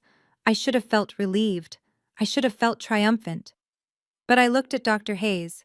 He wasn't finished. He was still holding the second piece of paper, and the look on his face told me that the poison was only the beginning. Dr. Hayes waited until the officer had secured Lucinda. Then he turned his attention to Terence. Terence was sobbing openly now, leaning against the wall. I didn't know he cried looking at me. Jasmine. I swear I didn't know she was poisoning him. I thought he was just sick. Dr. Hayes stepped in front of Terence. I believe you didn't know about the poison, Dr. Hayes said coldly. But there is something else you didn't know. Something your mother has been hiding from you for 6 years. Lucinda stopped struggling against the officer. She went completely still. Her eyes locked onto the second piece of paper, and for the first time she looked truly terrified. Doctor, don't! Lucinda begged, her voice cracking. Please don't do this. It will destroy him. Dr. Hayes ignored her. He looked at me, then back at Terence. Mrs. Hayes claims she poisoned the boy to keep him close, Dr. Hayes said. But that is a lie. She poisoned him to keep him from seeing a real doctor. Because if a competent doctor ever ran a full genetic workup on Zion, they would have found this. He thrust the second paper into Terence's chest. Terence grabbed it with trembling hands. He stared at the data, the rows of numbers, the genetic markers. I don't understand, Terence whispered. What is this? It is a paternity test, Dr. Hayes said. I frowned. A paternity test? Why would we need a paternity test? I never cheated on Terence. We did IVF. We spent $50,000 at the clinic to conceive Zion. Terence looked up from the paper. His face was a mask of confusion. It says exclusion, he stammered. It says 0% probability. It means, Dr. Hayes said, his voice ringing with finality, that Zion is not your son. The silence that followed was heavier than the one before. It was the silence of a universe collapsing. I stepped forward. That is impossible, I said, my voice shaking. We did IVF. They used your sample, Terence. I was there. I saw them take it. Dr. Hayes turned to me, his expression softening slightly. You saw them take a sample, Jasmine. But that sample never made it to the petri dish. He turned back to Lucinda, who was now weeping silently, tears ruining her perfect makeup. Tell them, Lucinda, Dr. Hayes commanded. Tell them why your son has zero genetic match to his own child. Lucinda didn't speak. She just hung her head. Fine, I will tell them, Dr. Hayes said. Terence, you had mumps when you were 12. It caused a complication called orchitis. It rendered you completely sterile. You have never been able to have children. Terence looked at his mother. You knew, he whispered. Of course she knew, Dr. Hayes said. She has known for 20 years. But the Hayes Family Trust has a clause, doesn't it? The multi-million-dollar trust fund that controls your real estate empire? It only unlocks for a biological male heir of the direct bloodline. I felt the room spin. It was about money. It was always about money. So when you and Jasmine went for IVF, Dr. Hayes continued relentlessly. Lucinda paid a visit to the clinic. She bribed the fertility doctor. A doctor who conveniently died of a heart attack 2 years ago, taking his secrets to the grave. She had him swap your sterile sample for a donor sample. A random donor. I gasped, clutching my stomach. My son! My beautiful boy! He wasn't Terrence's. He was half me and half a stranger. She used you, Jasmine, Dr. Hayes said, looking at me with pity. She needed a vessel. She needed a woman to carry the baby to make it look legitimate. And once Zion was born, she needed to get rid of you so she could control the heir. But she had a problem. Zion doesn't look like a Hayes. He has the donor's eyes. He has the donor's hair texture. He pointed at the vial of poison in the evidence bag. She was terrified that one day a doctor would notice. She was terrified that a blood test would reveal the truth. So she made him sick. She kept him on a cocktail of drugs to mess up his blood counts, so no one would look too closely at his DNA. She was willing to torture an innocent child for 6 years just to keep her hands on a trust fund. Terrence let out a scream that sounded like it tore his throat apart. He fell to his knees in the middle of the hallway, clutching the paternity test to his chest. "You lied to me," he screamed at his mother. "You lied to me my whole life." Lucinda looked up. Her face was hard again. The mask was back. "I did what I had to do," she hissed. "You were broken, Terrence. You couldn't give me an heir." "I fixed it. I got us the money. I secured the legacy. You should be thanking me." The detective had heard enough. He grabbed Lucinda by the arm and spun her around. "Lucinda Hayes, you are under arrest for attempted murder, aggravated child abuse fraud and grand larceny," he said, reciting her rights. As they dragged her away down the long hospital corridor, she didn't look at her son. She didn't look at me. She looked back at the trauma room where Zion lay. "He is mine," she screamed. "I bought him. He is mine." I stood there watching her go. I felt Emily's hand on my shoulder, but I couldn't feel it.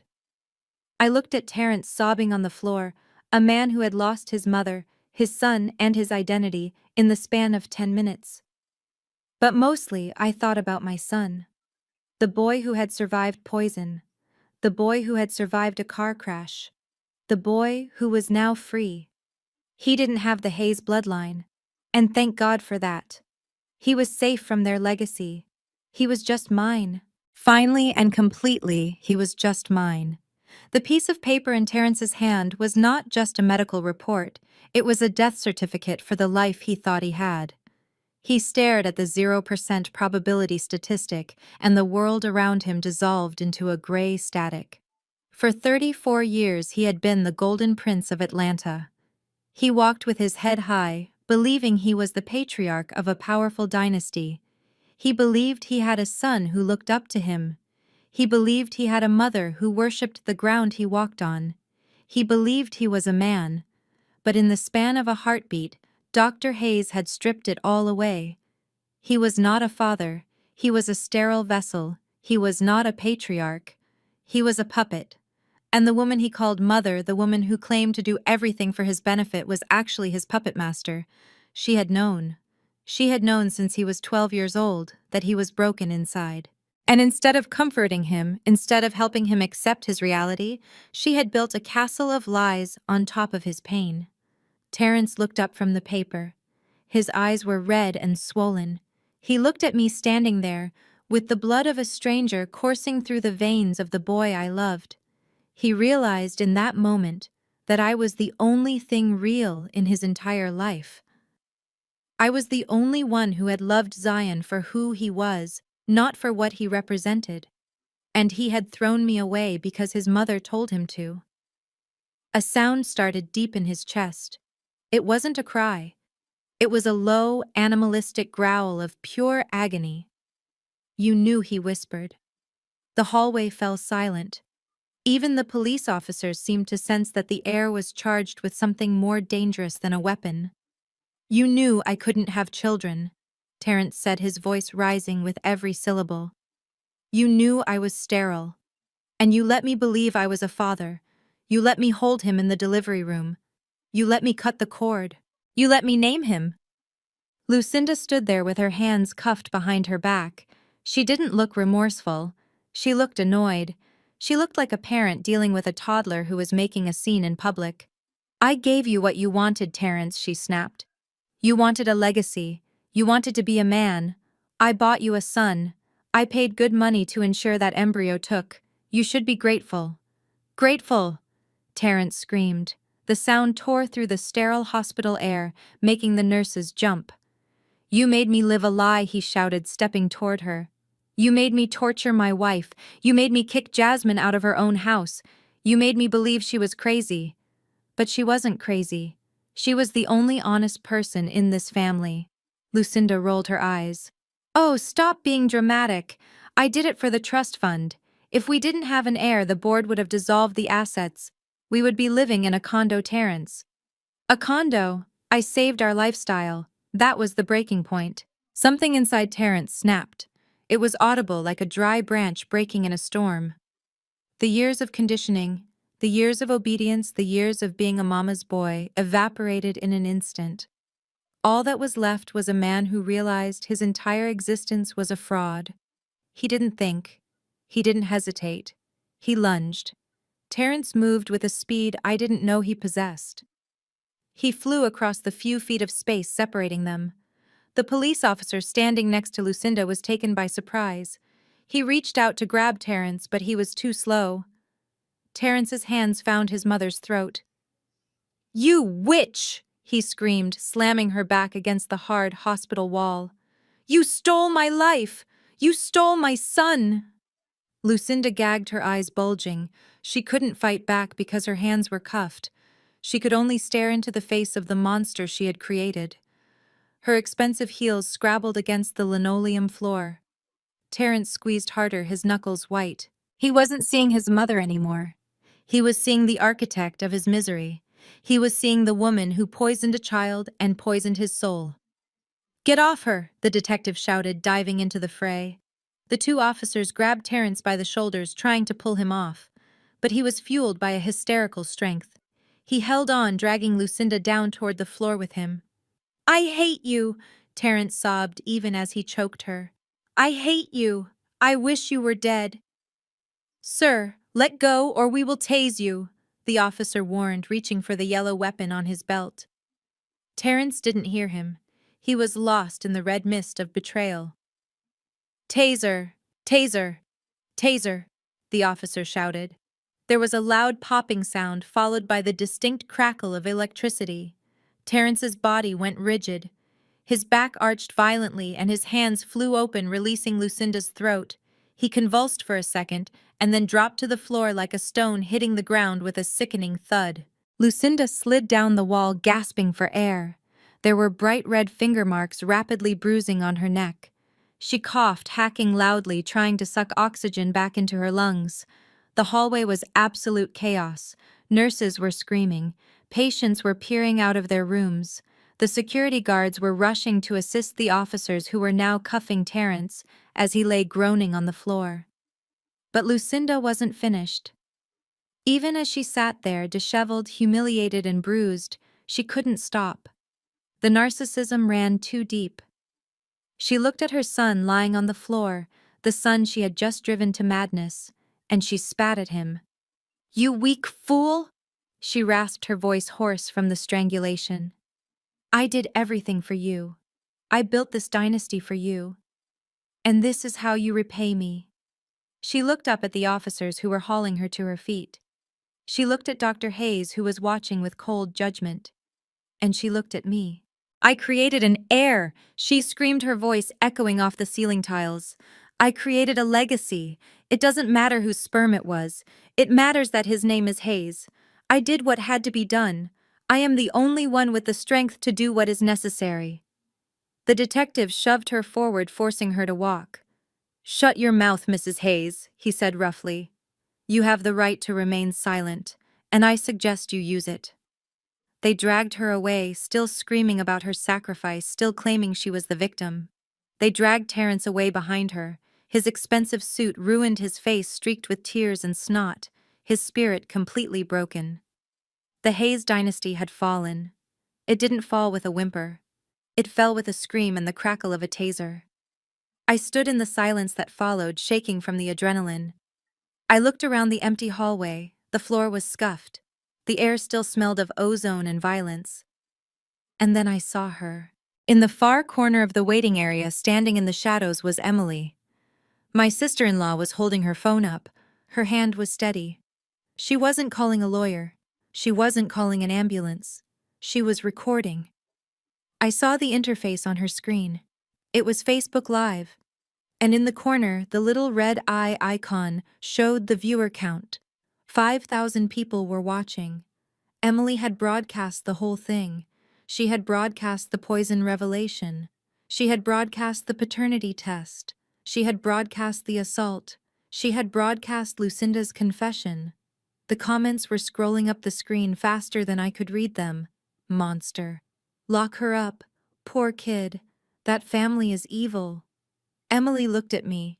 Her eyes were sad, but there was a grim satisfaction in her set jaw. She lowered the phone slowly, ending the broadcast. "It is done," Emily whispered across the room. "The world knows. They can't buy their way out of this one, Jasmine. It is over." I looked at the phone in her hand, the tool that had just delivered the final blow. Lucinda loved her reputation more than she loved her family. She loved her social standing more than she loved God. And in 5 minutes, Emily had burned it all to the ground. The Hayes name, which had opened doors in Atlanta for 50 years, was now mud. It was synonymous with poison and lies. I took a deep breath. The air felt cleaner somehow. The oppressive weight that had been sitting on my chest for 4 years was gone. I turned back to the trauma room. I walked through the doors, leaving the wreckage of my ex-husband's family behind me.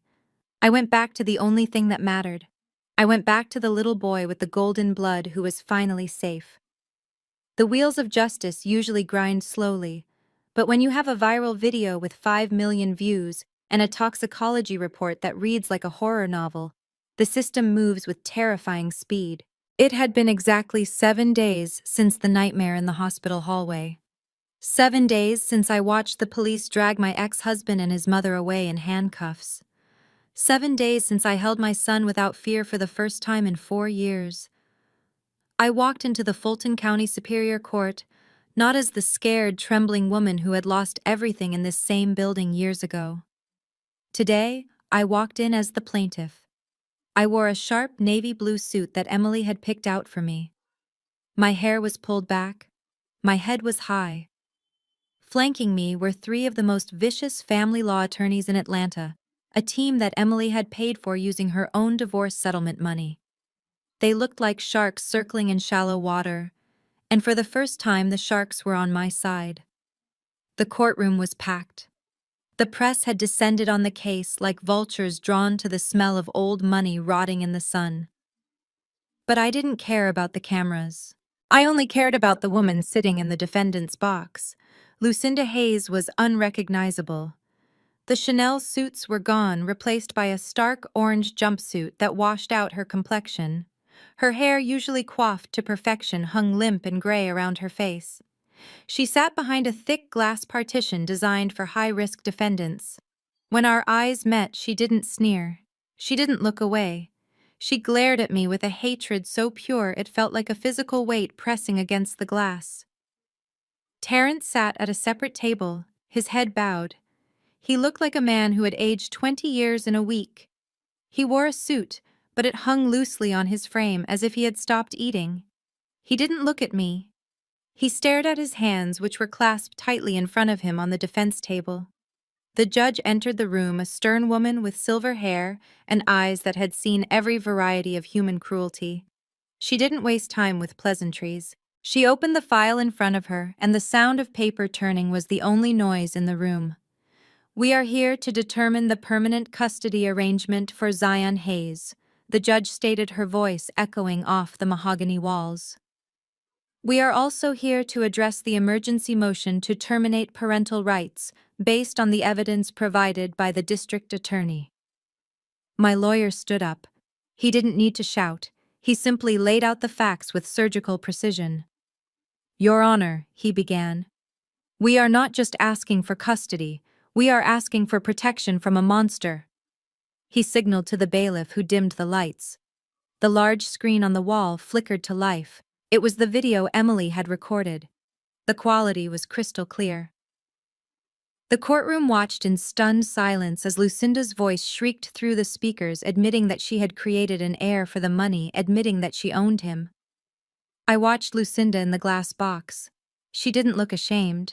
She sat straighter as if she still believed her own twisted logic. The video ended. The lights came back up. "But we have more than a confession," my lawyer continued. "We have the physical weapon." He held up a photo of the unlabeled vial found in Lucinda's purse. "And we have the motive." He placed a stack of documents on the judge's bench. These were recovered from a hidden safe in Mrs. Hayes's bedroom during the police raid 3 days ago. They are the original medical records from the fertility clinic. They prove that Mrs. Hayes paid $50,000 to swap her son's sterile genetic material with a donor's. They prove she knowingly committed paternity fraud to access the Hayes family trust, and they prove that she began poisoning the child with blood thinners the moment he turned 2 years old because she was terrified that a routine blood test would reveal he wasn't a Hayes. The judge picked up the documents. She read them slowly. Her expression went from professional detachment to visible disgust. She looked over her glasses at Lucinda. "Mrs. Hayes," the judge said, her voice dripping with ice. "Is this true? Did you poison a child to protect a bank account?" Lucinda stood up. Her lawyer tried to pull her down, but she shook him off. "I protected the legacy," she announced, her voice raspy but defiant. "I did what was necessary. That boy lived a life of luxury because of me. He had the best clothes, the best house. He was a Hayes because I said he was a Hayes." "Sit down," the judge barked, slamming her gavel. Lucinda remained standing, gripping the edge of the table. "You don't understand," she shouted. "I made him. He is my property." I felt a shiver run down my spine. Even now, facing life in prison, she viewed my son as an object, a possession. The judge looked at Lucinda with cold finality. "Lucinda Hayes, this court finds you to be a danger to society and a depraved individual. You are hereby stripped of all legal rights regarding the minor child Zion. You are to have no contact, direct or indirect, for the remainder of your life." The judge turned to the bailiff. "The defendant is remanded to custody to await trial on charges of attempted first-degree murder, grand larceny, medical fraud, and aggravated child abuse. The district attorney has indicated they will be seeking the maximum sentence, which in this state is life without the possibility of parole. Get her out of my sight." 2 officers moved in. They grabbed Lucinda by the arms. She didn't scream this time. She just looked at me one last time, her eyes dead and empty, before they dragged her through the side door. The orange jumpsuit disappeared into the shadows, and the air in the room instantly felt lighter. Then the judge turned her attention to Terrence. "Mr. Hayes," she said, softening her tone slightly, but only slightly, "the evidence shows you were unaware of the poisoning. However, your negligence is staggering. You allowed your mother to isolate this child. You failed to protect him. And legally speaking, the paternity test confirms you have no biological claim to the boy." Terrence stood up. He looked shaky on his feet. "Your Honor," my lawyer interjected, "we are asking for a full termination of Mr. Hayes's rights as well. He may not have held the poison, but he held the door open for the abuser." The judge nodded. "I am inclined to agree," she said. "Zion needs stability. He needs to heal. I am granting sole legal and physical custody to the mother, Jasmine. Mr. Hayes, your parental rights are hereby terminated effective immediately. You are not to approach the child or the mother." It was over. The gavel was raised, ready to seal the verdict. "Wait." The voice was cracked and broken. Terrence stepped out from behind the defense table. He ignored his lawyer's frantic whispers to sit down. He walked into the center of the aisle. "Your Honor, please," Terrence begged. "Just 1 minute. I know I lost him. I know I lost everything. But please let me speak to her." The judge paused, her gavel hovering in the air. She looked at me. It was my choice. I could have said no. I could have had him removed. But I looked at him. Really looked at him. The arrogance was gone. The mama's boy was dead. All that was left was a pile of wreckage in a suit. I nodded to the judge. The judge lowered her hand. "Make it quick, Mr. Hayes." Terrence turned to face me. He didn't walk closer.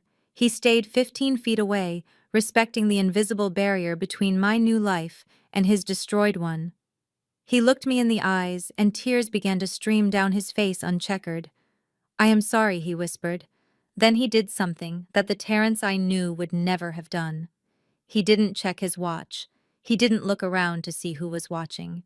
He sank to his knees. Right there on the dirty courtroom floor in front of the press, in front of the judge, in front of the woman he had cast aside, he collapsed onto his knees and bowed his head. "I should have listened to you," he sobbed, his voice echoing in the silent room. "You told me she was evil years ago, and I didn't listen. I let her take him. I let her hurt him. I am not his father, Jasmine. I know that now. I don't deserve to be his father." He looked up, his face twisted in agony. "But you are the best mother I have ever seen. Thank you for saving him. Thank you for saving him from us." He stayed there, kneeling, a broken statue of a man waiting for absolution that I wasn't sure I could give. The courtroom held its breath. The flash of cameras went off, capturing the final fall of the Hayes prince. I stood up slowly, smoothing my skirt. I looked down at him. I didn't feel hate anymore. I didn't feel love either. I just felt a profound sense of closure. "Goodbye, Terrence," I said softly. I turned my back on him and walked toward the judge, ready to sign the papers that would give me my son back forever. But as I reached for the pen, a commotion at the back of the courtroom made everyone turn around. Terrence was still kneeling, but his face had gone slack. He was staring at the doorway, staring at someone who had just entered. I followed his gaze. Standing in the back of the room, framed by the exit sign, was a man I had never seen before. He was tall, with skin the color of deep mahogany. But it wasn't his height that stopped my heart. It was his eyes. They were a mix of brown and emerald green. Zion's eyes. The donor. The heavy oak doors of the courtroom swung shut behind me, muffling the sounds of the gallery and the press, who were still frantically trying to upload their stories. The corridor of the Fulton County Superior Court was long and wide, lined with marble benches that had seen centuries of grief and victory. For the first time in 4 years, I walked down that hallway without the weight of the world pressing down on my shoulders. My heels clicked against the floor with a rhythm that sounded like freedom. "Jasmine, wait." The voice was broken, cracked by sobbing and desperation. I did not stop walking. I did not owe him my time. I did not owe him my attention. But I knew this moment was necessary. It was the final surgical incision to remove the cancer of the Hayes family from my life completely. "Jasmine, please just stop." I turned around slowly. Terrence was jogging toward me, wiping his face with the back of his hand. He looked nothing like the arrogant man who had stood in the same hallway 4 years ago and told me I would never see my son again. His expensive suit was rumpled, his tie was askew, and his eyes were red and swollen. He looked like a child who had lost his mother in a grocery store, terrified and alone. He stopped 10 feet away from me, respecting the invisible barrier I had erected. He was breathing hard, his chest heaving with emotion. "I needed to tell you," he stammered. "I needed to say it without the lawyers and the judge. I am sorry." I stood there holding my briefcase, which contained the custody order the judge had just signed. I looked at him with a detachment that surprised even me. I expected to feel anger.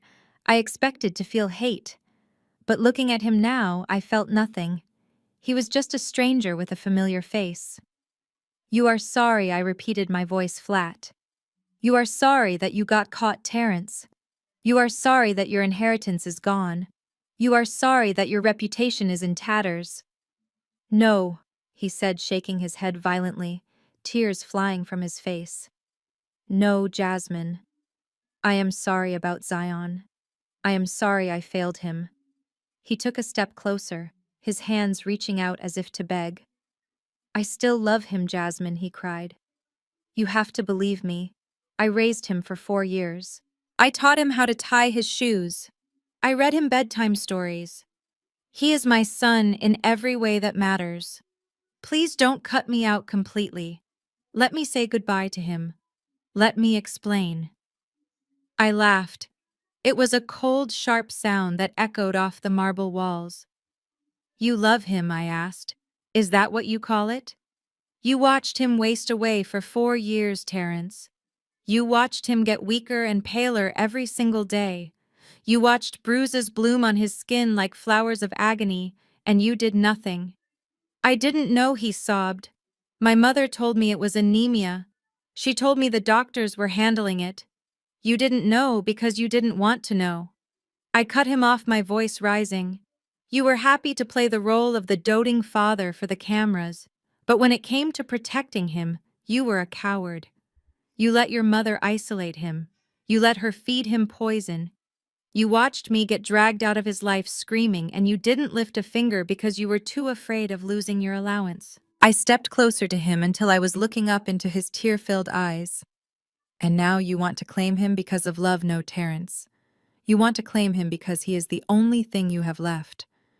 You lost your wife, you lost your mother, you lost your money, and now you are terrified of being alone." Terence fell to his knees right there in the hallway. He grabbed the hem of my jacket, burying his face in the fabric.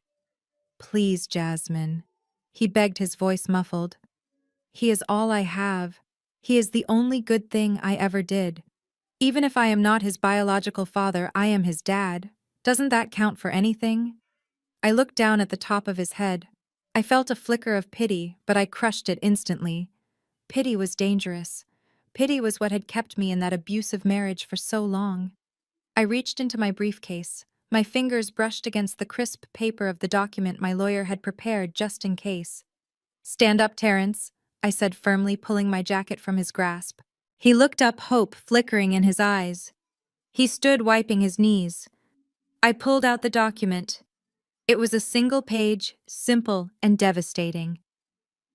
"This is a renunciation of paternity form," I said, holding it out to him.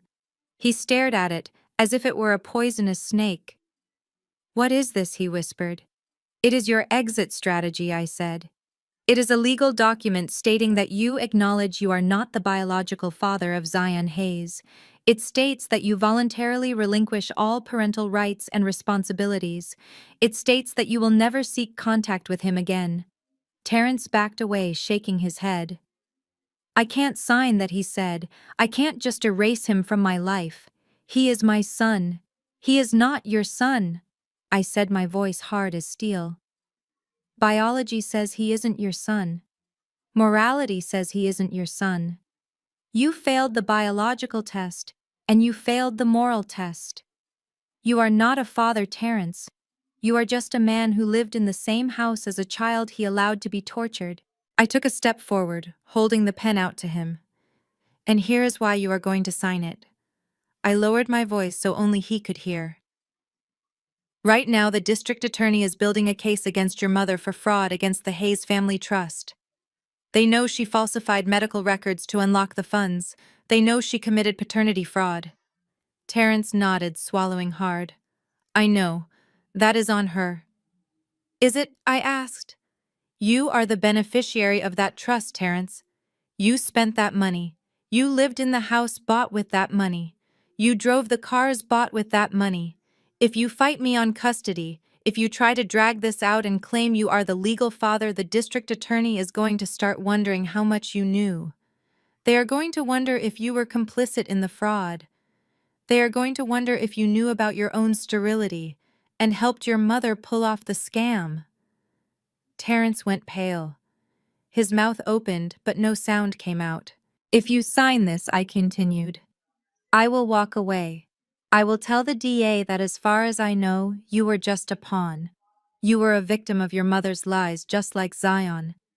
You walk away with no child, but you also walk away with no prison time for fraud." I pressed the document into his chest. "But if you don't sign it, I will make it my personal mission to prove that you knew everything. I will testify that you were part of the scheme. I will make sure you share a cell right next to your mother. Terrence looked at the paper. He looked at the pen. His hands were shaking so badly he almost dropped them. He looked at me one last time, searching for any trace of the woman who used to love him. But she was gone. She had died the day he let them take her son away. I have no choice, do I? He whispered. You made your choice 4 years ago, I said. This is just the consequence. He walked over to the marble bench. He laid the paper down. He uncapped the pen. I watched him. He hesitated for a long moment, the tip of the pen hovering over the signature line. A tear fell from his cheek, landing on the paper, creating a small, wet spot near the bottom. Then he signed. It was a messy scrawl, a signature of defeat. He capped the pen and handed the paper back to me. He looked smaller somehow. He looked like a man who had been hollowed out. Take care of him, Terrence choked out. Tell him I loved him. I took the paper and slid it into my briefcase. The sound of the lock clicking shut was the most satisfying sound I had ever heard. I won't tell him anything about you, I said truthfully. I will let him forget. That is the greatest kindness I can give him. I turned around and walked away. I didn't look back. I knew he was still standing there alone in the hallway. He had lost his wife. He had lost his son. He had lost his mother to prison. He had lost his honor. And he had lost the illusion of the life he thought he owned. I walked toward the exit where the sunlight was streaming in. My steps were light. My heart was full. I was walking toward a future where the name Hayes would never be spoken again. I was walking toward my son, and this time, no one was ever going to take him away from me. The salt air of the Florida coast smells nothing like the antiseptic corridors of Northside Hospital. It smells of freedom. It smells of life.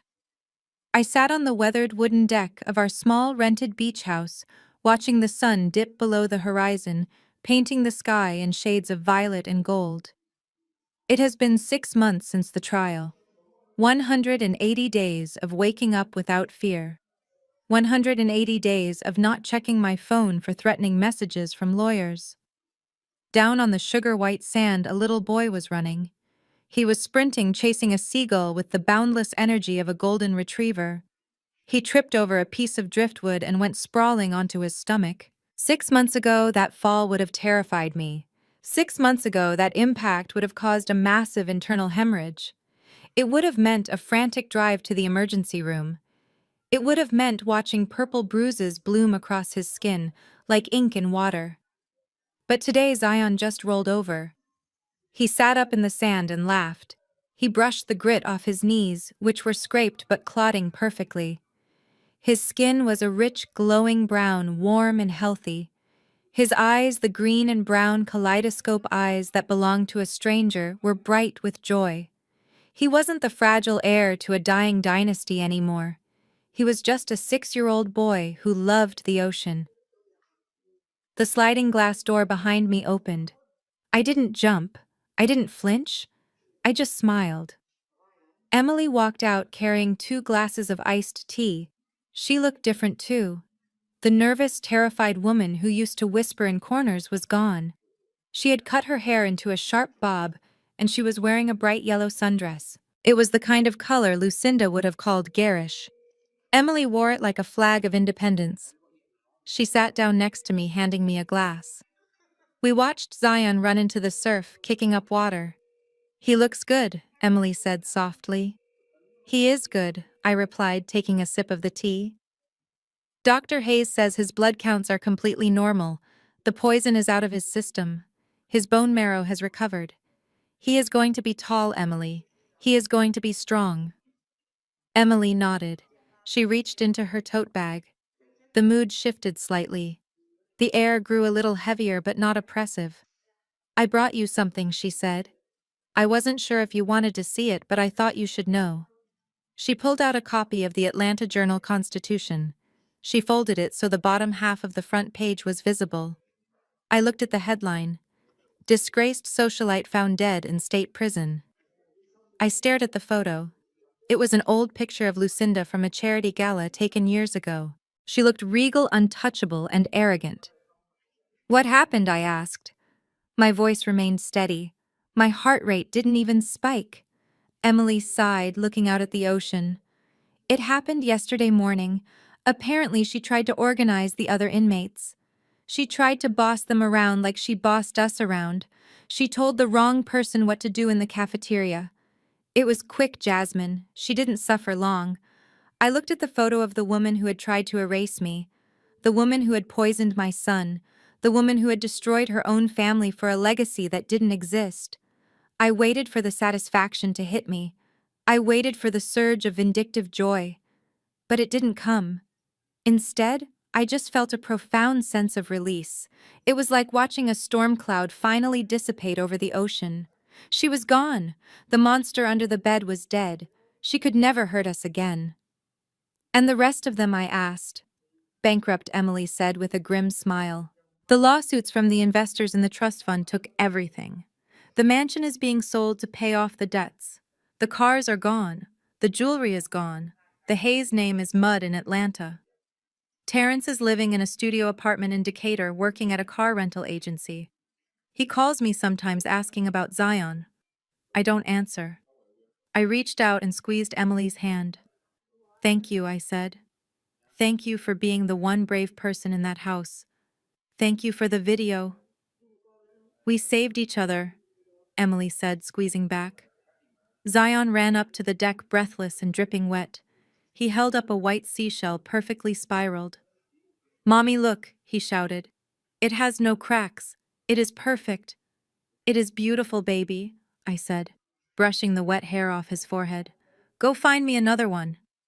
He turned and sprinted back toward the waves. I watched him go. I watched the way his muscles moved fluidly under his skin. I watched the strength in his legs. I looked down at my own arm. In the crook of my elbow there was a small white scar. It was barely visible now, fading with time. It was the place where the needle had gone in. It was the place where I had given him the golden blood. For years Lucinda had preached about bloodlines. She had obsessed over purity and heritage and the blue blood of the aristocracy. She thought that blood made you royalty. She thought that blood gave you the right to rule over others. She was wrong. Blood isn't about power. It isn't about money or last names or trust funds. Blood is life. My rare blood, the blood she called dirty, the blood she called poison, ran through my son's veins right now. It was carrying oxygen to his brain. It was healing his scrapes. It was fueling his laughter. I stood up, walking to the railing of the deck. The sun was gone now, leaving a soft twilight that felt like a blanket of peace. I took a deep breath of the salty air, filling my lungs with the future. They thought noble blood made a person, but it was the blood of a mother's love that saved everything. I am Jasmine. I am a survivor. I am a mother. And this is my new life. Thank you for listening to my story. If you have ever had to fight for the people you love, please like and share this video. And remember, family isn't always who you are related to. Sometimes it is the people who help you bleed the poison out.